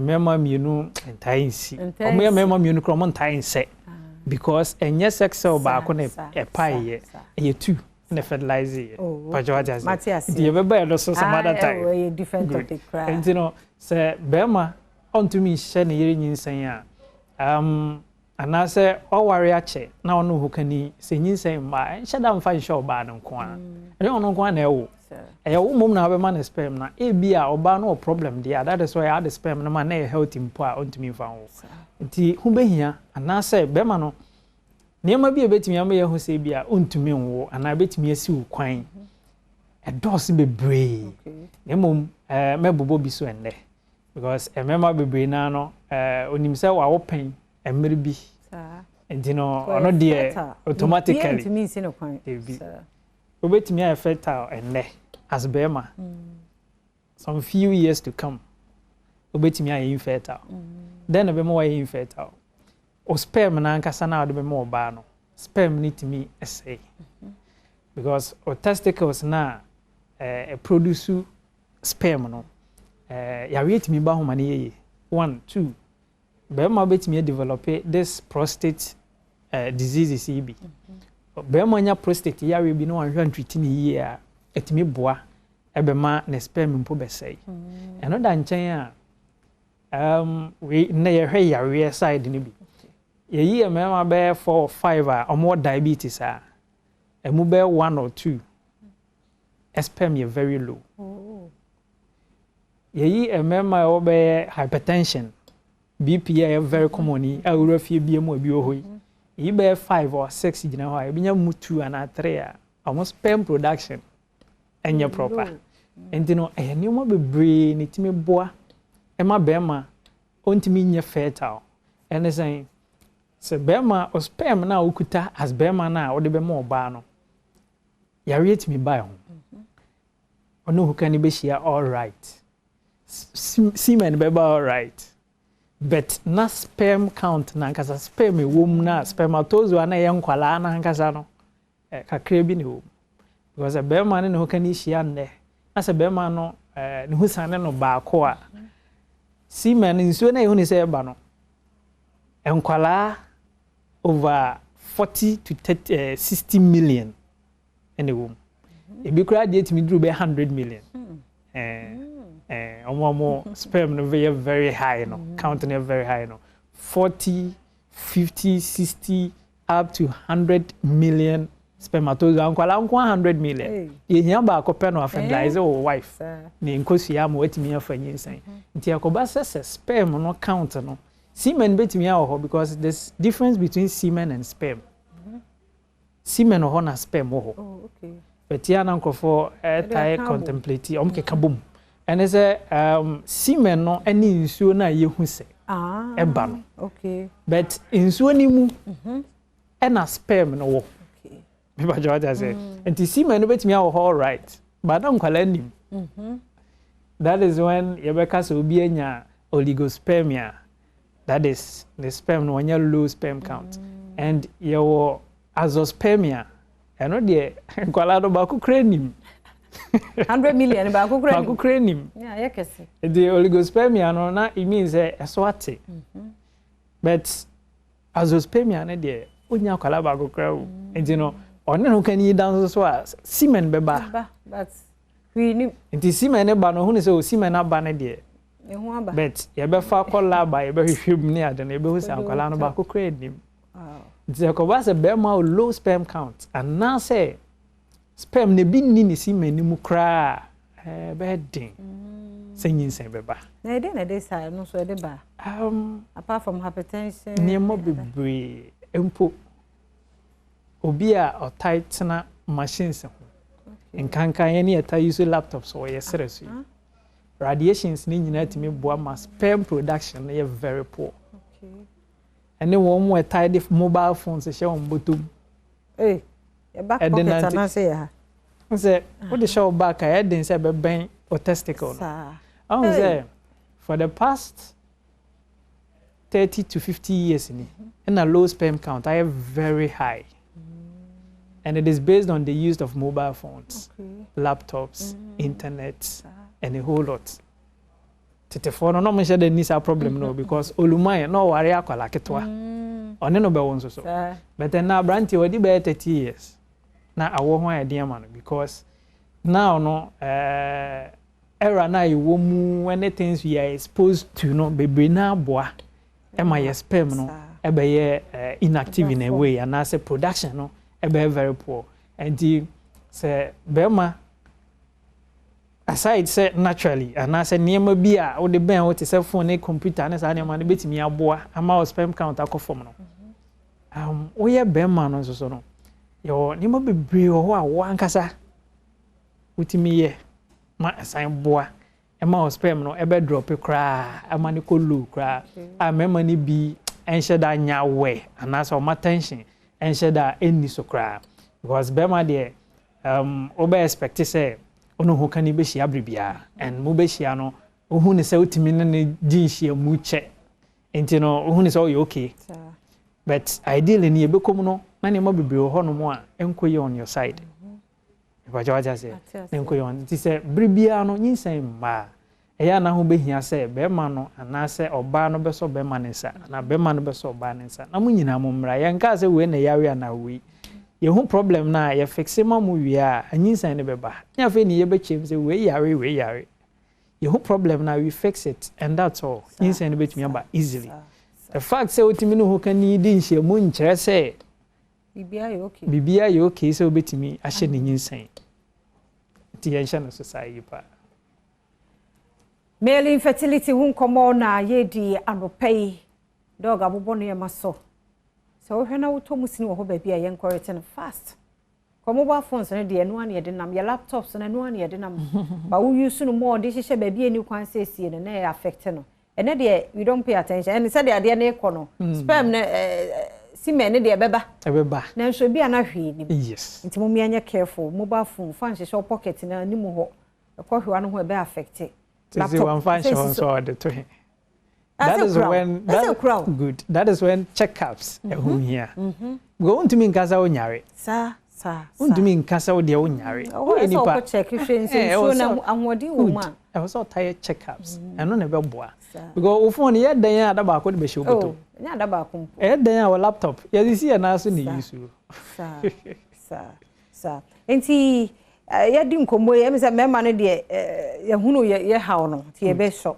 Ti e ba Star Health clinical eno so emema ne fam no emema ne fam no mostly de ya na etahia wa bema ne oba mo hwehwe nyinsen a emma ya na emema ne side no de ya na very common say bi owo diabetes bi na won hwe ntwiti ye ana say bi a owo low sperm count bi ana your condition bi a refer no say testicular cancer testicular cancer testis no cancer ni bi be sho cancer ti mi ba ho nti se be ma ne testis no se e ho na sperm ne produce fi nti e ko ba se cancer ba ho no mo a ene so ti mi bo ama sperm ne produce yi nti se bi a owo cancer ni bi ana se owo prostate related issue bi no mostly e tai bo ama sa ne ma ne ba nti be ma de se ye be hu se sa problems ni bi ho a and ye okwan ye fa so treat na e be ma na ye very okay na sperm no ebe ba bebre na obetimi no ho kan ye hia and nyinsan betimi afa mu aba na ntafo a hwehwe ni nyina no onsa tumi aka enti Star Health ye nim samo de awo no de eno ne mo homa ye ni eho enkomo na ye nua ba bia na ba ma bi ehwe ye wo mo hwe manim ni ade mo timi abo ne other things mo ye wo I say last week na make say your fertility package bi and ye said that ye ma emma bet be ma oba owo o kan ye fertility package no list ne ho no ye hwe no kunu so free okay because nya oba nko na ewo sa so mbe ba mponi e mema say ye kan mo ma mema ne de ya na nze mema nkasa no yaso ye den papa yakoma ye den asa erike say du bodi yaso ye den yakoma ye den quiet papa na so yes sa na mema te ye nature no wonyina ho no ko no oba no ko no yaso ye den ndi no yawe bi e be bo oba no be tu ho anamo asa no ho yawe ma no ho atono no ebetimi akum be ma because ye ade ne nya den ayemba wo de papa na because Enyuma ye din nyina ehu a ekum nyina mema na ye. Emanye because oba o yare a ne health hu hia no pa. Ba be ma de obefre na twe na che. Oma.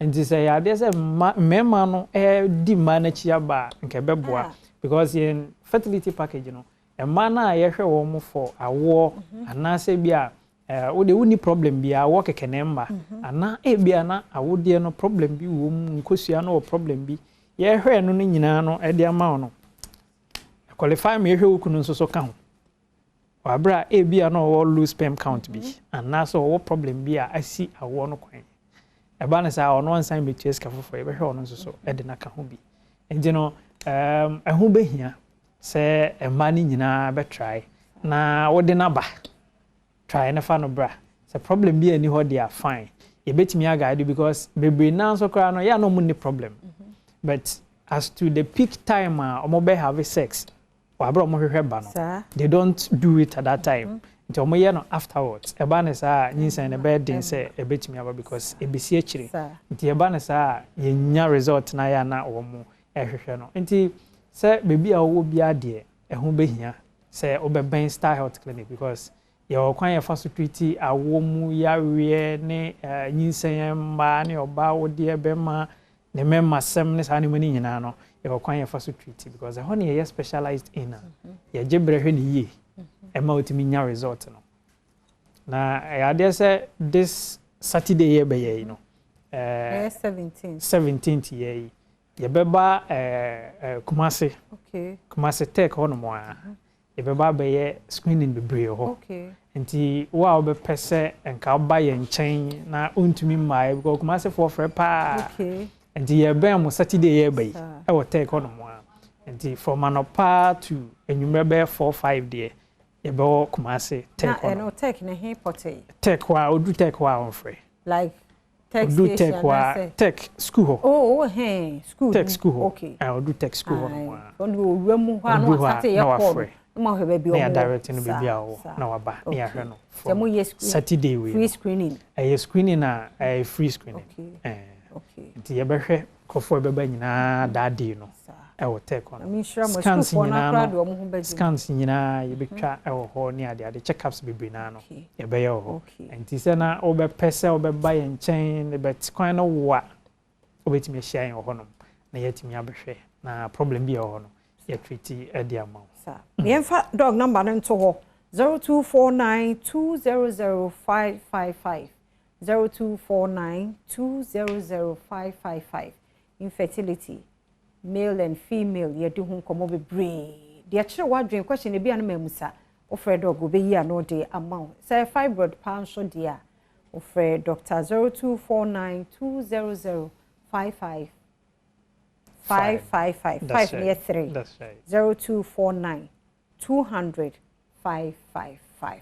na efre no ti dog atanye na ewo hen your branches no ebi wo Kasoa okay Akweli Utasiti wa ebi nso wo Sunyane branch no Fiapre bebi ana GN Bank wo na ebi nso Odoma Hinko Doma yo SS area wa Ben Gift FM Sanso ni bi nso me ebunu ni the way I ben for side no why ebunu adwuma na free ho na eba adwuma na brofo dia sa why ade wotrem e branches wo Japekrum fitemo ha Japekrum na way Japekrum so bio side wa oh why ade bio side wa ma adwuma nso akoho na Michelle nti Kumasi de ebi ni ho okay nti afi na ye plan Kumasi branch me say de mode we ne start na e de ye bi be ba ho na me nka wona wadwuma efo ho nso omo frɛ pa nti enche bi ebi du ho Michelle pa bibi bi mo ho a obesa am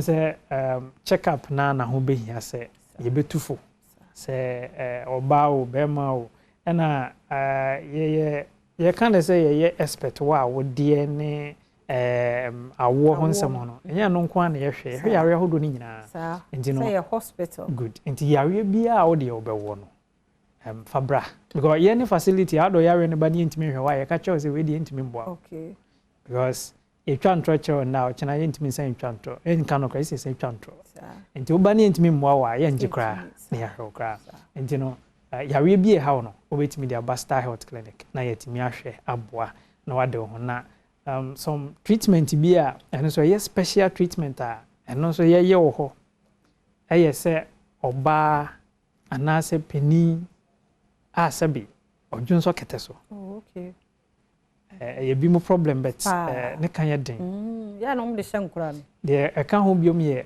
obi a onyi anase osa na owo epilepsy etwere yawe and so your way be it me treat ma a free honum britia wa bi mu na it me free ho kra no achi be ma ne ye dwuma kra ti yare ahodo bebre num na ka we num ho ni nyina na ye gibre ehwe honum enti wasema ne se obefa ye number sir na wa 0249 200 555 0249 200 that's right na on Dr. Isaac Frimpong of Freestar Health Clinic edim komo na ebane de afi for furo no December mu na sa afi sese owo fa ho afa oba dog ye na ase pa ye da ase ti ene dog komo no ye de si ha na mom kasepa na ba enfree ho se me be che ticket kura me nka se me be cha na meje oba hu an se me ba be che ticket ni bi fi se kwasia de ya Ghana be ye de e be ye den so a National Theatre Adom TV 9 lessons and carols mayenje nkratu enfri wo mo homra de ba be sha that sense ye di ho enkomo be ba sisia ya Adom a kwasia da 18th December ye share o National Theatre Adom TV 9 lessons and carols no baso me do fo ticket ne de kokoto de 30 Ghana cedis and as online now person auto credit would we ticket na star 7-3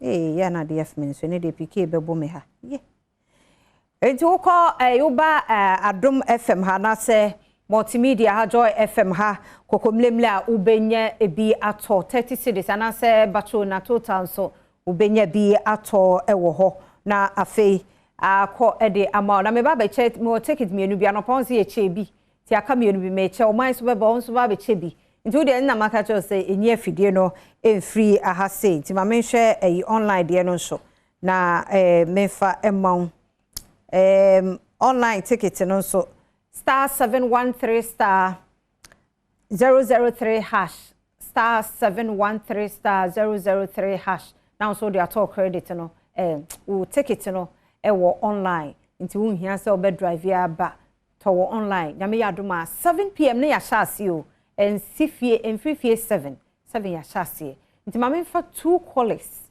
a obetumi abo wa obetumi aba no na ese ma cha o ticket mienu na onso waba nti 0302211701 702 703 704 0302211701 701 702 703 704 na onso braswe na me ma o ticket ni free ya me adman pese mi hu wo National Theatre Adom TV 9 lessons and carols na onso bra ne na irade Sekumwood actress ne actors no so wo mu nyina aye krado wono mo so ba enti de hia ne se onso obeba bie na ne yanimu a na yekoi enti Rasne Nenie Matilda Sare Dada Santo Michael Afrane Awoya Otele Kolege Atemuda Salinko Shifon Don Little Wayosi any bebre and one more badwam to phone sono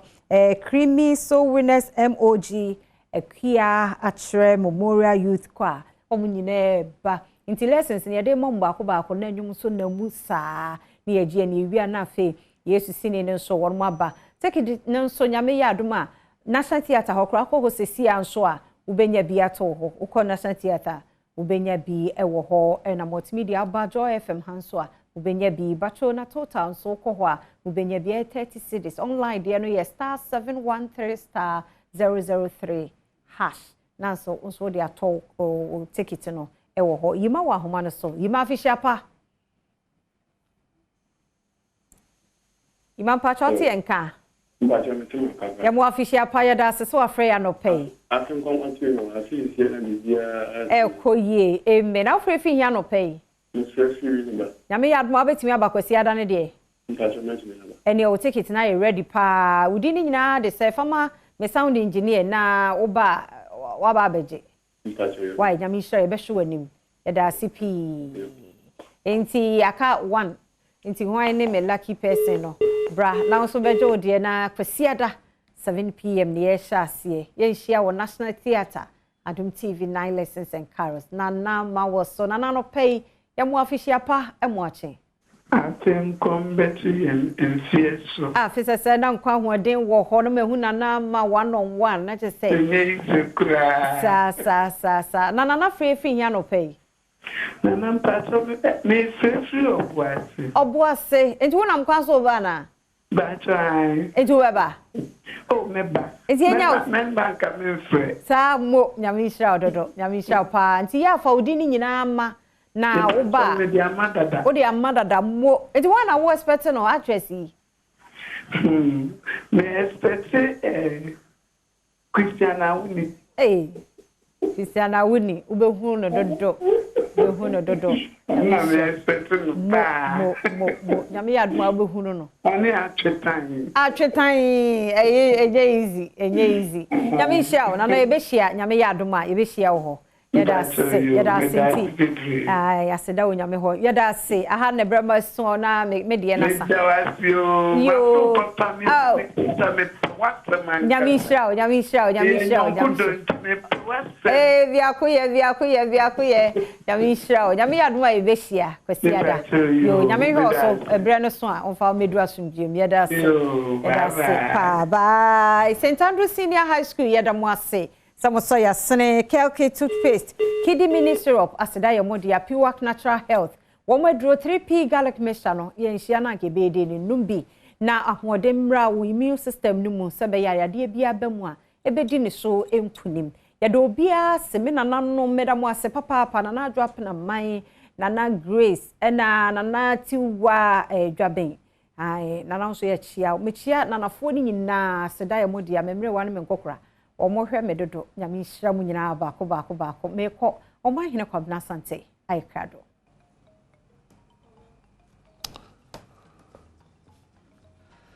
well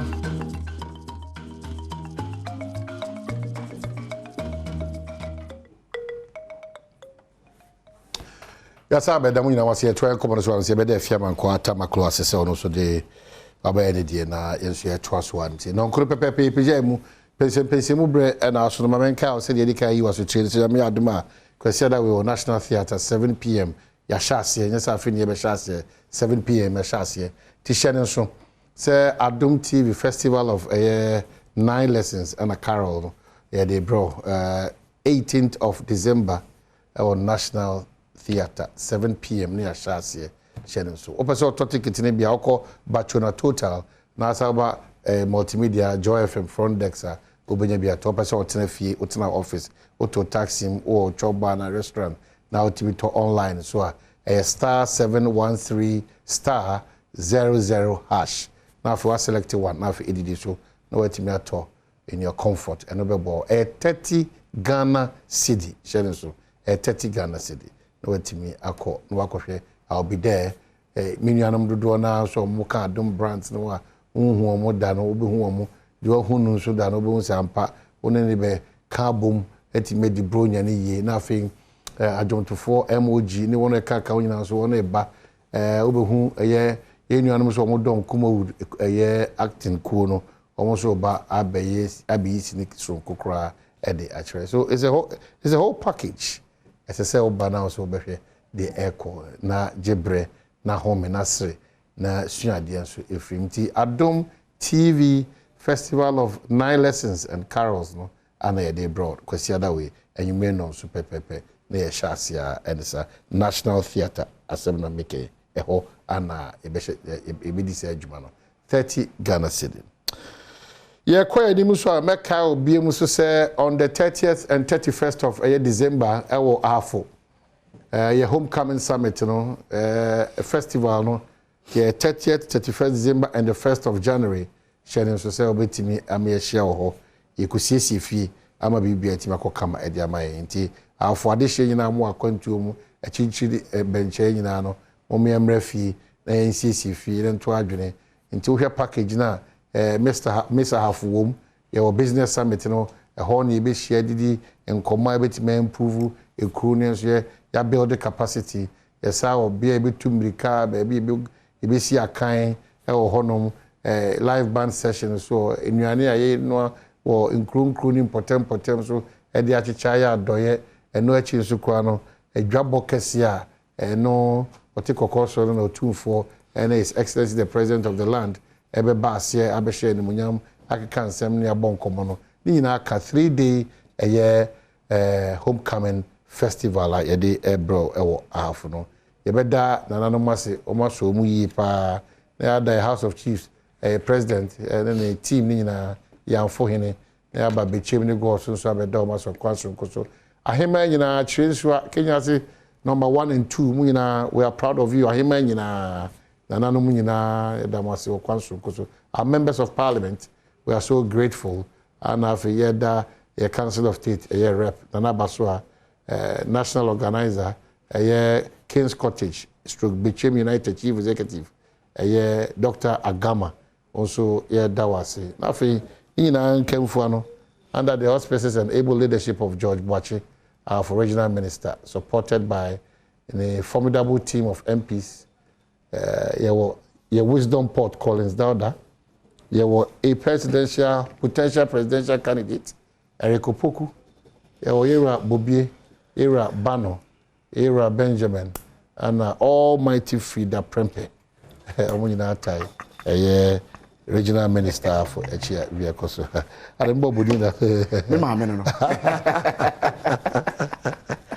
Collins Adubako Mensa or your machine with the Fija Kwabre North can't just say machine with your on to about the crewman so what a Syrian kwa only also or so relaxed it is also train other members of parliament the secret to sa relaxation na oni nyame anim ni de bia da meka o hwa afi mu nyina obetimi bigidi se be sa countdown no ekosi senso mrahye bedwafo a woni modembo akonkan aso ani aserve obu community asa gibra serve Ghana sa nyoma nyina and I'm not sure say it makase on kasa mrahye bedwafo no nti watch this space ti mo amo afija kwa abre north ndi de bia da anye ya no e ka se monya ade a na monya ade ankasa enyuma no ye reflective of grounds and oba national so a oye Ghana japade a bibia da no ehia no se ye de be juma e sefata oye relevant for Ghana's democracy and for the New Patriotic Party and especially and most importantly constituency omo Afija Kwabre North Oroba Kwaba official pastor well megini se ho ye you smile because you didn't say do we do maka you was a hard do new kejo you try to assume me tinka or see because and then no mean me in $1 to come here it you know was so comfortable being around me you know it's because for car semba petrol semba onya kudura kasa me the dollar ne bo onya kudura kasa enti ye be the economic management team even before be kasa no ye be the economic management team na see pa say onetimi atoto nyoma in fact desperation and frustration setting in on a lot of us it do be night today ye hu ba bi kra pese ye fa but onyame nchade I think that the reliance on God and doing the practical things, you know, asha asama animunyam esaba eye isiken. Obi na obeka for simple film so. And when it was not good, we all sat here. In fact, some of us meet it to ahoden ni ahokekani ani bram di twi aban we anim. If you go ka aban jo na me sisa na to na twi be bisa. Na ni na no for some of these things to come. A positive provocation. A genuine observation, you criticize it, and almost what demonstrate say, in fact, in the midst of your criticism, any we are suffering our challenges, no, we are still capable of changing the status quo. So we appreciate them, but the caution to them is the omaya ediabedu sam pempensu no. Unyame nkoso ndu mo nyansa ne nimdie na entimi sustain na yenya sa anije wo ya kama. Just otinase ana your staff back who catch and say, we do a boka on the dollar seats with a cowboy, but that for no streams. Maybe a certain level of smile out to Ghana for any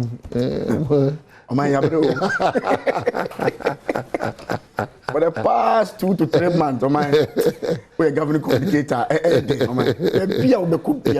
Yeah. One Kasawaka, but it was a positive reaction. One out of so Payasman time. It was a general feeling and never come. You didn't feel it.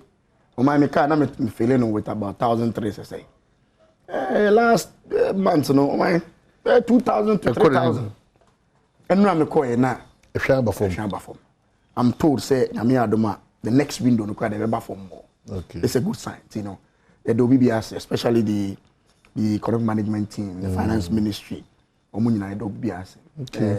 President Suyadanase, he was very calm. I think he knew what he was doing. Yes, very, very optimistic. But Yadanase, the BBS, at least this week, dear, but there's more work to be done. Of course, this is not a time to gloat. This is not a time to say, you know. I think so. Can't say me there. It is time to remain consistent. I may be do baby you I see push. Unfortunately, some of us as Ghanaians, we are not wishing the city to be stable like that. We are wishing that a bit depreciate. Now, for whatever reason or interest, into a corner. Tough. I know I say in Parliament, transport for the estimate by. There was a huge debate about transport fares. Say Argentina. Petrol na form na transport first. I mean, sure say good for the letter about encouraging our members say the trade there. I have a certain. I was so happy. It's true, but there was a certain level of disagreement, kakrani fear, when it comes to Yenshine and Yamano Sombra. Because the factors, no, good for we are aware. Now there's nothing like even the ordinary Ghanaian because Ghana Nibia is conscious about what's happening around him now. Dano, I engaged the minister Kakra. Now I'm saying the call for that reduction, no, is positive. But thereafter, no, you're careful. It's a my major factors in your control. One you're careful, see, utiti suya. Nada he does that. Why not so only painful? There's a certain before the increment. Yeah, the issue was about the exchange rate. Yes.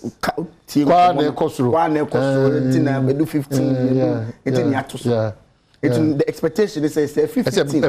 I be do 10 there. The anchor said to follow suit, but at least some adjustments reflected.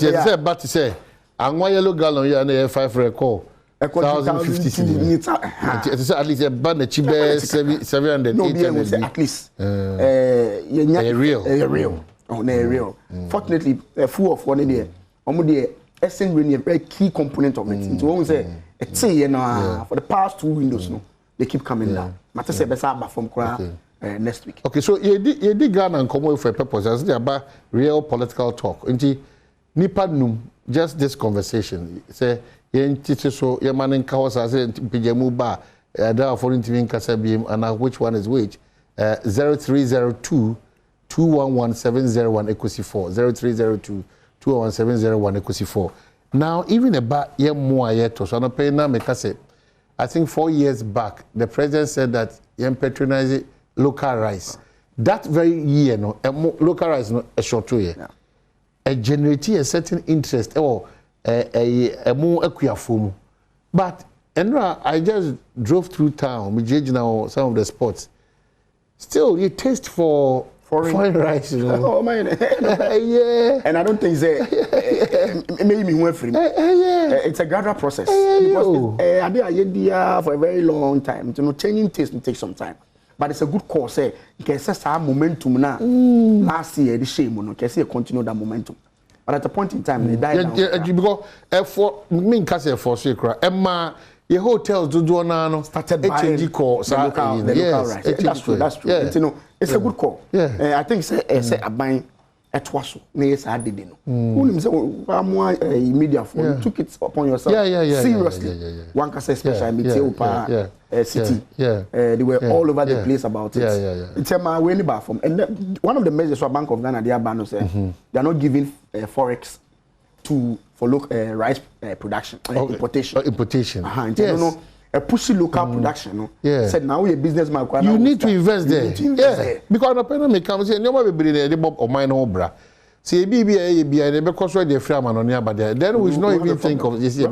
Yeah. Because we should deliberately make that effort. Say, in the next 10 years, you know, and near baby 85% or 75% ready. Ghana, new man is that would be the best. There are any fundamentals that they can want. If you are able to produce what you eat. Foreign exchange, rate cost. See, I'm looking forward to that Ghana now. A lot of the things, and then I make me say, "Me if you have okay, me fully Ghanaian because Ghana need trends in the way, and I'm asking to Ghana near a watch in the same copy Ghana any watch. Oh yeah, no because be a new so be oh yeah, now we so yeah, now some say no be ntia a can see near a back to Ghana, you know, and a quantitative fashion so there. No one say it's another problem altogether, and Ghana. Yes, it's a good cause. It's a good cause. Ghana. It's local very production. They're trying to get the cost. Ghana. We are back to quickly. Union Stadium. Minion Bay now come NDC na making. NDC Bay. Oh my. You dig Ghana come off a fair Arabia or the other. NDC. Collation, comment man. Collation. Mass 1, 2, 3. Say what do you 2, 8, 3? We make man come. What's a million no coalition? Ja man. You need come out the Ghana be ko yanim. Me say coalition. And na make am. Mathematics, Obama's 1, 2 plus 2. Ablekuma 33. 34. Man man come. Software may disappoint you. Software. I never software. Oh my DJ crying at me, the man coalition. A crashe. So the most important thing now is that Omo Kotoa by we say Nyame Adoma, Omo with me a mafia. Then you Omo coalition chairman. And no man Omo man bangolete. Chairman. The chairmanship here of Uswampof Anna Johnson said in Ketia. What is the difference? Last year, no one know. Omo no muni ma sango for ya obo mu de omo the same people. And no for some of you say don't get here na run on election 2020. And no more at omo e campaign omo tabo. What we catch a Ghana for a press conference for my election. We have the collated result. His Excellency John Mohammed really one go by press conference. And no one go by. No one go by. And you know talk no ko DJ Bominum. One thing DJ Bominum. Almost really election. One case of Munko for go electoral commission one so mu jubilate say o really. One thing. Mu DJ Mensa attempt say the Mensa ontimi and declare result. One thing. Fast forward 2 years down the line, they say don't get here. We tape na ban. Also result to go also the chatu tikata. The lender chatu we dey enkoyi. Also mo be ko election. There was some bia yen kan jai sa we masem mo ken. But Saturday, our election no say ebema yen so o it is the same people a recycle. I know more. And no problem that's youth organizer. When you media submit the no communication director. No change. The same people, how many maths? Mathematics pass a math say 2 plus 2, how many? But you take the general secretary, not semi serious. Say the general secretary of the opposition party who say, do I take it serious? But so only implication if you take it serious. Why should I take a serious? But so only implication if you take the matter serious. Everybody in go. Me say NDC they are awful. They are off. Let them be me catch up. I told you. Me say me here. Me say the biggest problem they have is that they've been in government before. They be me catch them. There 2 months ago, when baby I see MPP, you lose election. Unte there 3 months baby I could be oh Nanado has failed. Nanado oh MPP. Omo di mada. Well, alternatively,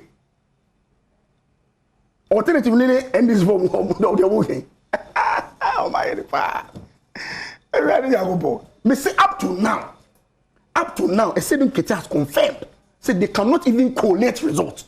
Maybe voices no I careful. Anything me voice and voice oh. A video. And I'm in Bonjawana. And just a recorded voice oh. Or two on in go for kasa. And no catch almost some of the result in the brain no. No catch almost I deal with them in Van Gogh court. And no kind. Sometimes when you meet party people power be show me one way and send you a no, let's say we are politicians. Sometimes when you meet party people, when you meet party people, Saturday they don't go here. And the party people don't go here.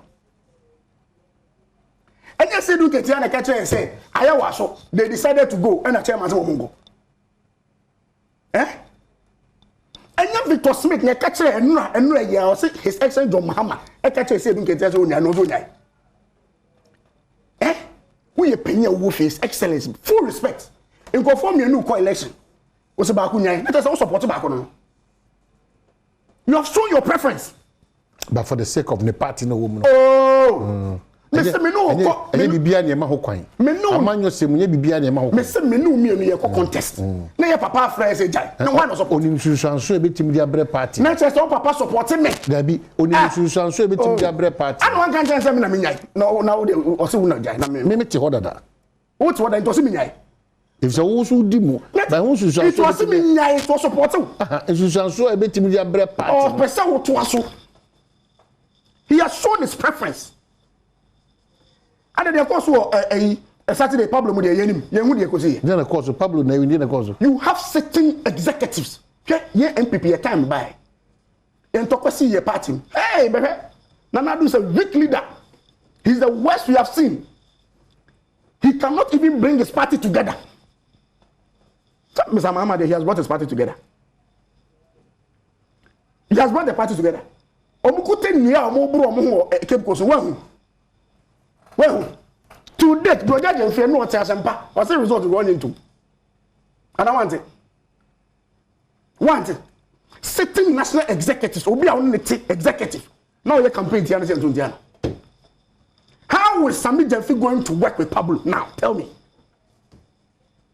Wait, alternatively. Am I here? Yakotuaba, yensema yakano. Different from your to a baby near Cotinasi say Kunya. It shows you the leadership. And now me call baby sir, obviously the economy is weak. Who told you we give a weak economy to weak leadership?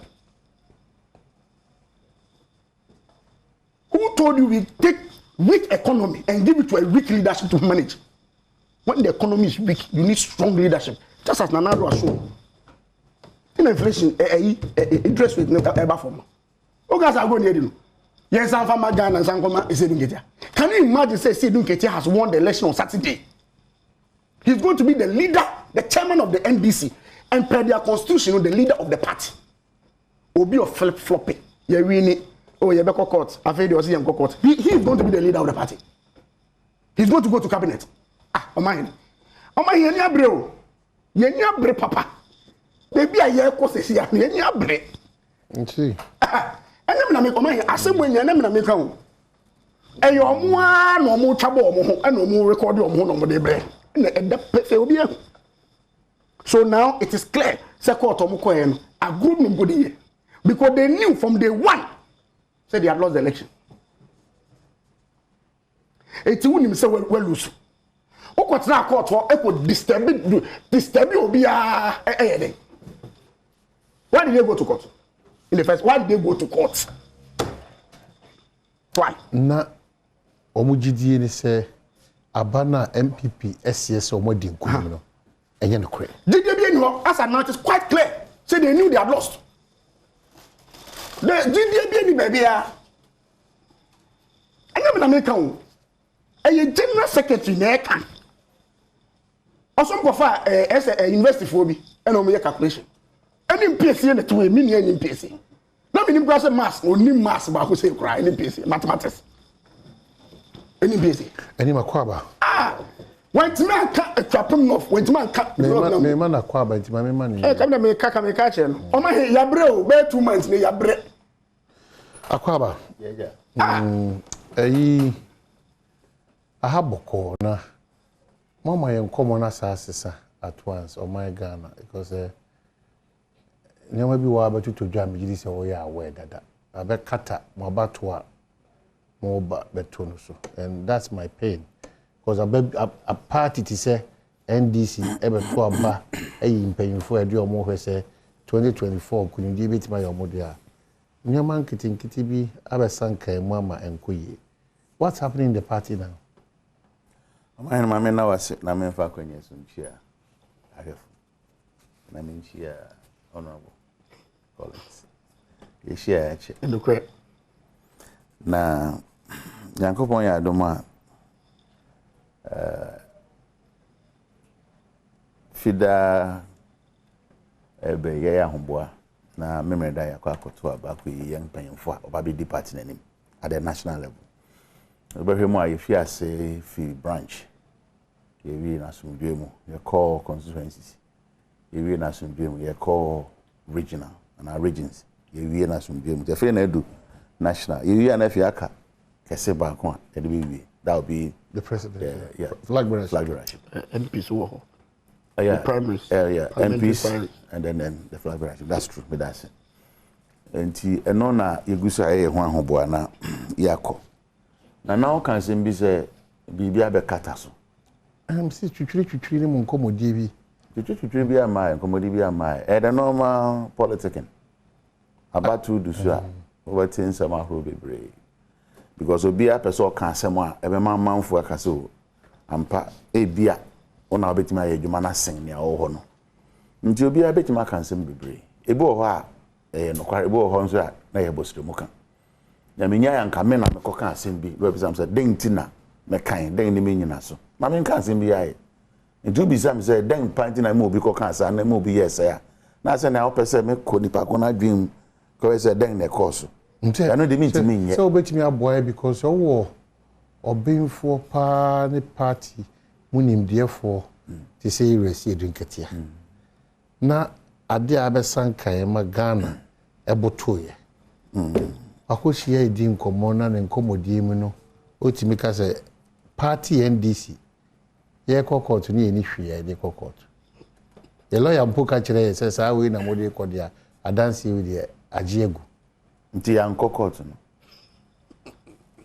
ma ni ya nkokot wada mo si ye hihya asem na ba meba say ye call court de ye call court ye nya lawyer e be gina o kasa mai nti mean hunia asama ba foforo bi because me hu say NDC call court nti modanse na munni na mo pese ma me de be gina adaka ni no na say we ni na e botai na mo de adanse ni na we mu general secretary na kika kire yo adanse ni na we ye call court court asimo bi say say ye fine figures mbra bagana ha ye nim say nye NDC na bobo abato ana meboa ye wo institutional electoral commissioner one work abato so e ma ye ba wo di abato echiache men ka we chebe the main defend party no declare no you no declare election the declaration is different from your figures say money it can never be different no me ba otina me kasa hihye mu no wo ma o representative akotra bia ye to aba e wo ho but time say the internal ma representative akotra wo so obeji emadodo na e wo ho no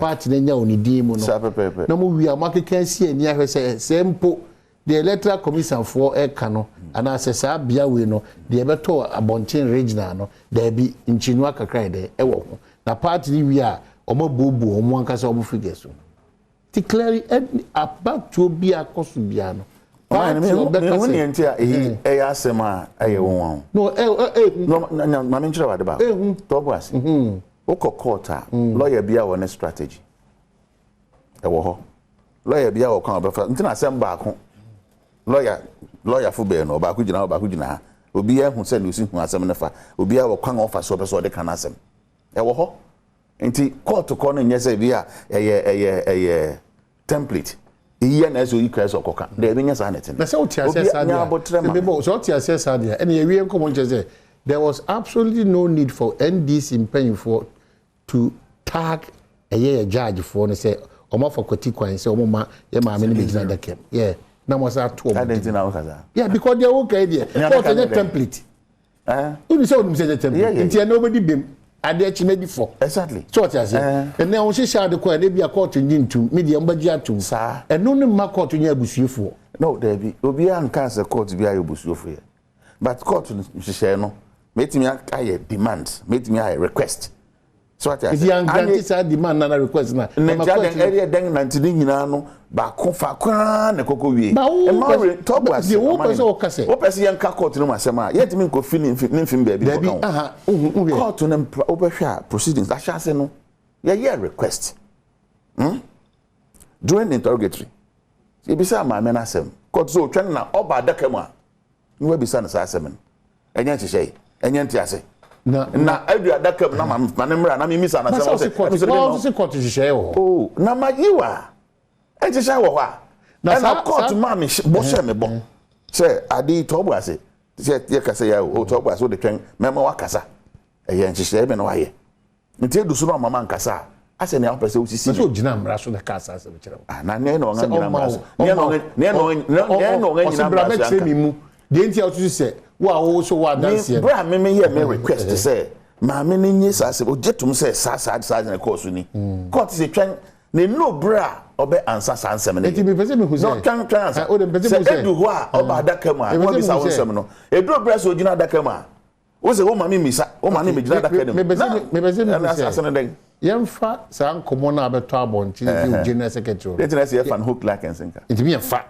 no denti e ya manyo se mu kasa e no pese ye exactly so say medical catch okay oh me catch you medical catch no me catch you utie de okan no say e ya amanyo se mu kasa tie de me David o say e ya amanyo se mu kasa eni bedu ba bia na o pese o kasa ma onipa hu se o my sa o kasa wo obi o my NPC titru pa ni say NPC je yo kan ko obi titru say me ko contest obi a utie na bo de okan mate de okan wa be fa di asem bia ni obi be NPC me start say bi tie ni o piece of enye ni ubusa the question home so say I go David then so the can me say the home so say NPC I go utie na o say you want no say use me me how you say me name mathematics why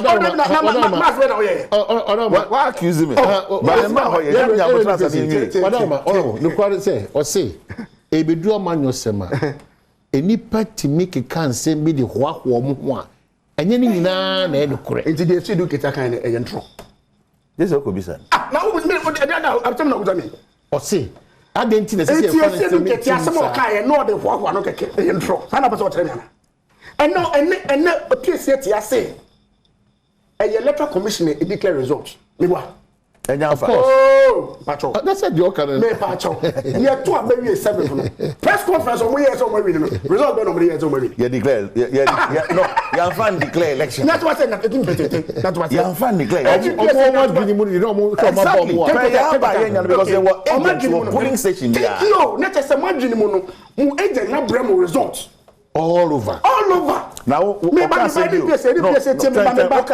yes you win election and nobody said that that you said President Muhammad has won the election no also one consul the mark that makes DJ Bomani now Obi Anka so be election they went to let on the street they said in fact court to the master sign but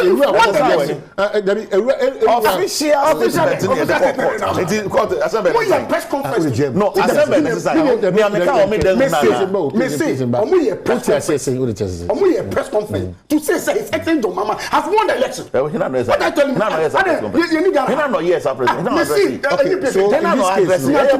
what somebody said the results no munye free here. How munye free here? Where did they get the result from? At the time they were saying said they've won the election, result went on the air. Now we are being told, now we are being told. Say apparently result na mo kan ko amu. Ka collect result amu ni bi. I said you get that mo di on. 14 minutes me China ma wa. No na eden. Me sanya ma say they went here. Wait here. O ma hene. Misro. Debi the mess of my head. Oh mano e bi no person. Debi mami here. Na one kasa na mabo. Okay, na ase mi kure fa no. I fa mo. Then na we nya bri. Wa bro dem. I said whatever I say fa o. Mami ka. Mami ka ma se mi no. We nya say manu be si o. O ma asem we. You bet chin sa my and that's a bit of the danger is that these guys push their supporters onto the streets. With the mindset that they've won the election. More easy office. That's a winning Ghana. Easy office bang now. Electoral commission office. Time now. Said they have been cheated. Apparently they didn't have any results. That's what we have been told. They didn't have any results. But they were telling us that let me say me we are not baba. Ordinary si penwa. Me we are not baba. And to say the time. I know time. Me pass me time and make say.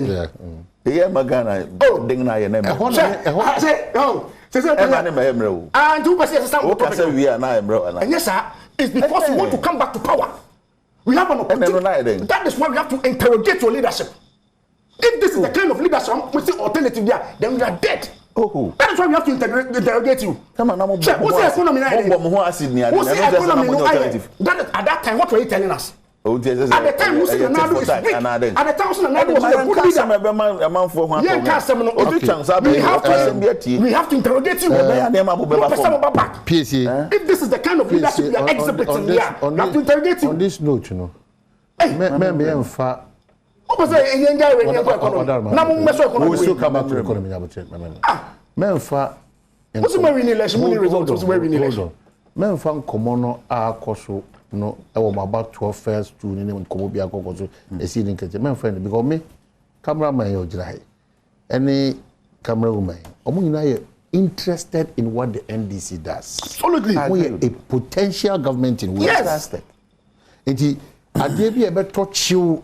Ewo munhihye mu no ewo susan so Ghana enye mu nko amuso especially when Yafa Ghana, one of our revered lawyers akojina court them after a general secretary or the I think the longest general secretary, the longest. So the interest is that the more agree say mo be deceive mo supporters am be atoye. And now say, Mufa adwene say, mo be hunahuna court no, amanka bibia timi asi. And I say, no.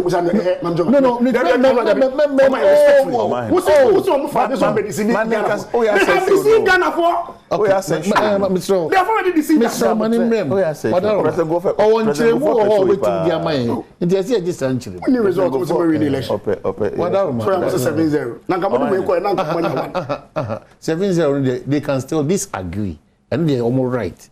Mr. But the details. Now result papa dey say o ma fa hwe anko. They can say man nka bi. E ka ko be na what? O ma hene. 1992. NDC election bi akoso. Efa presidential, parliamentary or whatever election.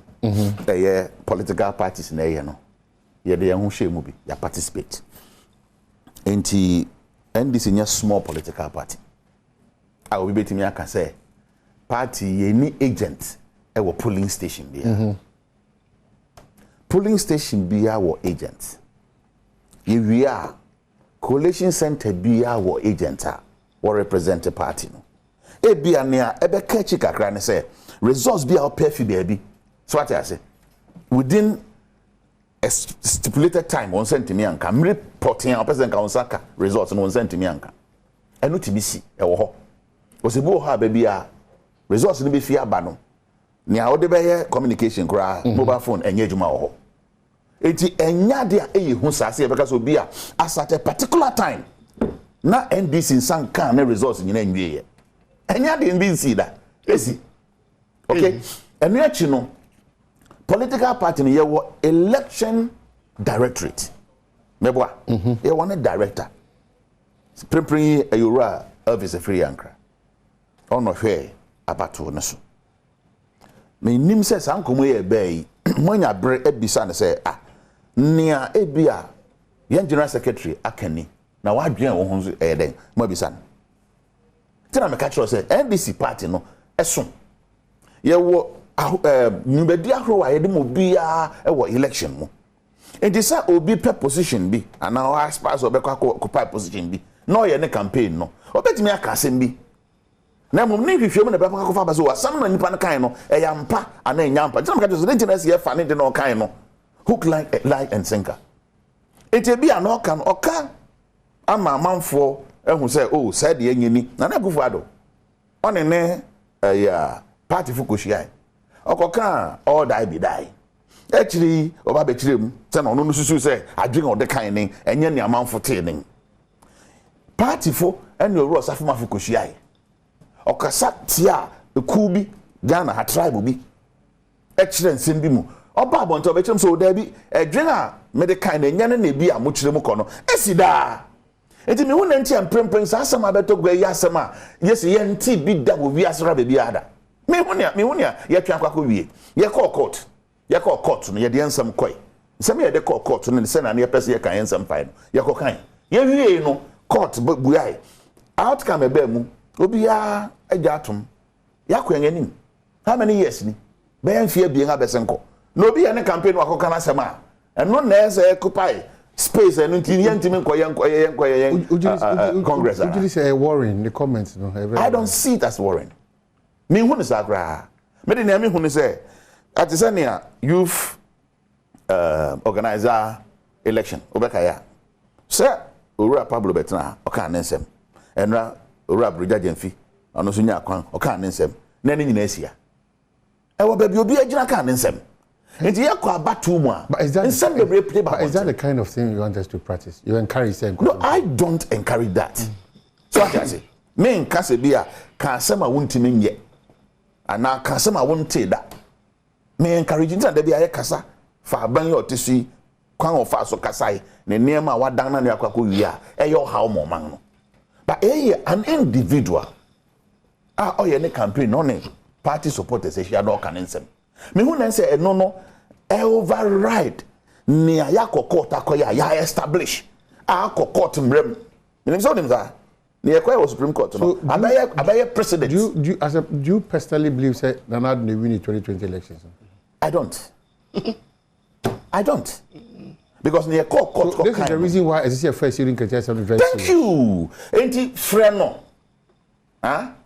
central mo na mo ne be nya sese enye NDC party yani ni nim say ye cause yes NDC no TM now general secretary Omahene ye call court the NDC as a party is not worried. I don't think so. Ye call court near officially ye call court and only ye wo but your boy in the official preparation of the document you know a key factor me person me na me time discuss say yeah, I don't want that. Until I make an official. Because me nimse ye call court no. Nipo be gina da kam kasama NDC. Na you rest you dunkatia. Ana me wa. Correct. Etina kasa be mo business na gina nimse na aka na nya no kwa na ede na akoko kan. So na me guess what you say. Na nimse na aka na nya no kwa. Na wo so oath. Tie. Wo ko din so na akoko kan na nya no kwa. Until I catch say oh baby I pia ansem no kwa na free ho no asem na nkasa nyina so no ye beto atwe free ho nia I documented akọ Ghana mrem any see o Supreme Court akohwesem no kodi oka ohia party so di akohwesem so ko ye den wo ho nia akọ Ghana mrem any akosi o Supreme Court any akosi o Supreme Court ya wie okay that means it nia ka chi obi be ka mo se bia mo sa di bank ye ko any baby me pato very important. What's the inflation? My joy online. So what? Oh, me inflation no. Interest rate. Interest rate. Dollar so back come. It's a dollar na ba na say you say den na man reba. My try no the main try. Oh, my in Germany. Main try go there. But say no net yet. Na be person be kind mo.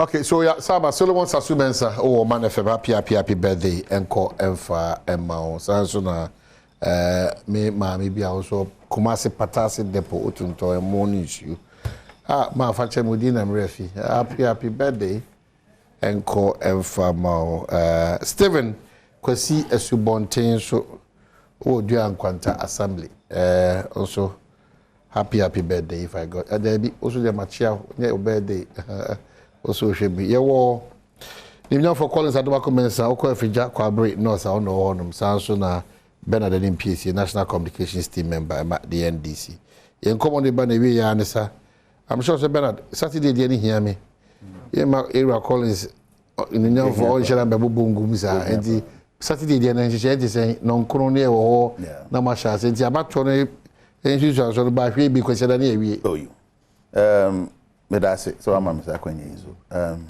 tania obobo so no say Ghana ha nyina na ye kwakohia wo faako ebi fi sarim na ebi fi baby bebre nti dodo na no besimu ebi afida abadutu and akra no hwa yen communication bureau what the no so many central for be park na mako he baby a be fa na perimeter no na gade nti eno nyina aka nhihye no ho bi bibia koso kama na kopon ya adoma kwesida abatu na be koso na ne amesre na dedi aminim se enche kra no campaign ade nyina ne be wi hopefully by tomorrow ochina besi na obia ye ne campaign na wie nti no eyi nso ebetwam this one so ebetwam shall pass hopefully by Monday na hina no ye den ye bon pai say na esi so Ghana fo erin fanche NDC say ye betena se na 2024 election NDC be lose Ghana for enfanche NDC they are ready say obeto Obama NDC amiaba power abeto enyuma papa President Mahama President Mills former President Rawlings mo ye no eso de ankodu bebia eye papa echen ni aiwe da bia make say senka ye da ho 2016 say na Ghana ye nsika sam de ento tetia ankanya ni say sebi o ye bra ye hu sei ne ma ye basai enti warren fan say party no say entimi an win 2024 na NDC ankasa okay na make so what I say me mo an mo je me na me ngeja wo eyi de eye abatu mu nsem eguato nti said obi opese ye po bi man transfer ye bete kasa me eno no sebe enya no na ema ene ma boa akosora kodu 50% 50.3 meboa just enya de a eso ani e bi kra maintain na mpanin sem da say inflation atra 50% maintain na mpanin sem da nti enya de say political parties na nia eme nije na say ene no dollar reba fom kakra meboa yo na ye bebi sase den na amanaba eye nkomo asisi di pa den na amanaba sa ebia na artificial efomba na say ahwe ni yepe otana na de chen na sa peje no mu bio ade enye ni say sa up and down inconsistency and how you stable na e was so kra na onim how to plan inte say ye say den na amanaba sa because ya ahwe ni ya na akoye na no di ni bi okay enyo ga say sidi na hoden ne betima peje na peje no mu ye ne ma body e ma form ye e kwa kodi bronya ene okogwa so ya enya asem ketwa ene broiler 120 aden layer near 65 na ye benya bi atode because na metis o say bravo mo na go ye poultry pa wonyina close down dodo na hoden call form wonyina enya akofom o ka say a call form they say ala so what's aba that one my wona close down kra akofom wona ga say a call form they say a call na fe dia saba there be na me more challenge but there be they said nrade nkomo e ba ni say wona close up right it mean ko be fa ye ba be di bronya wa na ya metel sem a community ba ko manufa nkasa bebre mo kan sa me eni ga yan sem na aba enti mesre party ne de ya election ya ba ko no da election ya ba ko ya nto abamba ya susu say obetima ba be ya adwuma no ama ye because adwuma di ne de o ma hene medical ka say Ghana for erin fan chain say be jeja ye ho na ya no mi ama ne ma ya ba da be crazy da wo Ghana ha David busy da eh hupa mame no wase mame no wase da waji press what you o see Ghana for better about what NDC this one call Adom TV your no me ye pad ma 9 lessons e mare fi na me adoma kwesi other way national national theater correct yes 7 p.m. this one too Yashasi Etibra The ticket is 30 cedis. Open that about you total as a joy from front desk. And I say, wow, that open so turn online. So I'm only online now, no, not matter. Bye bye.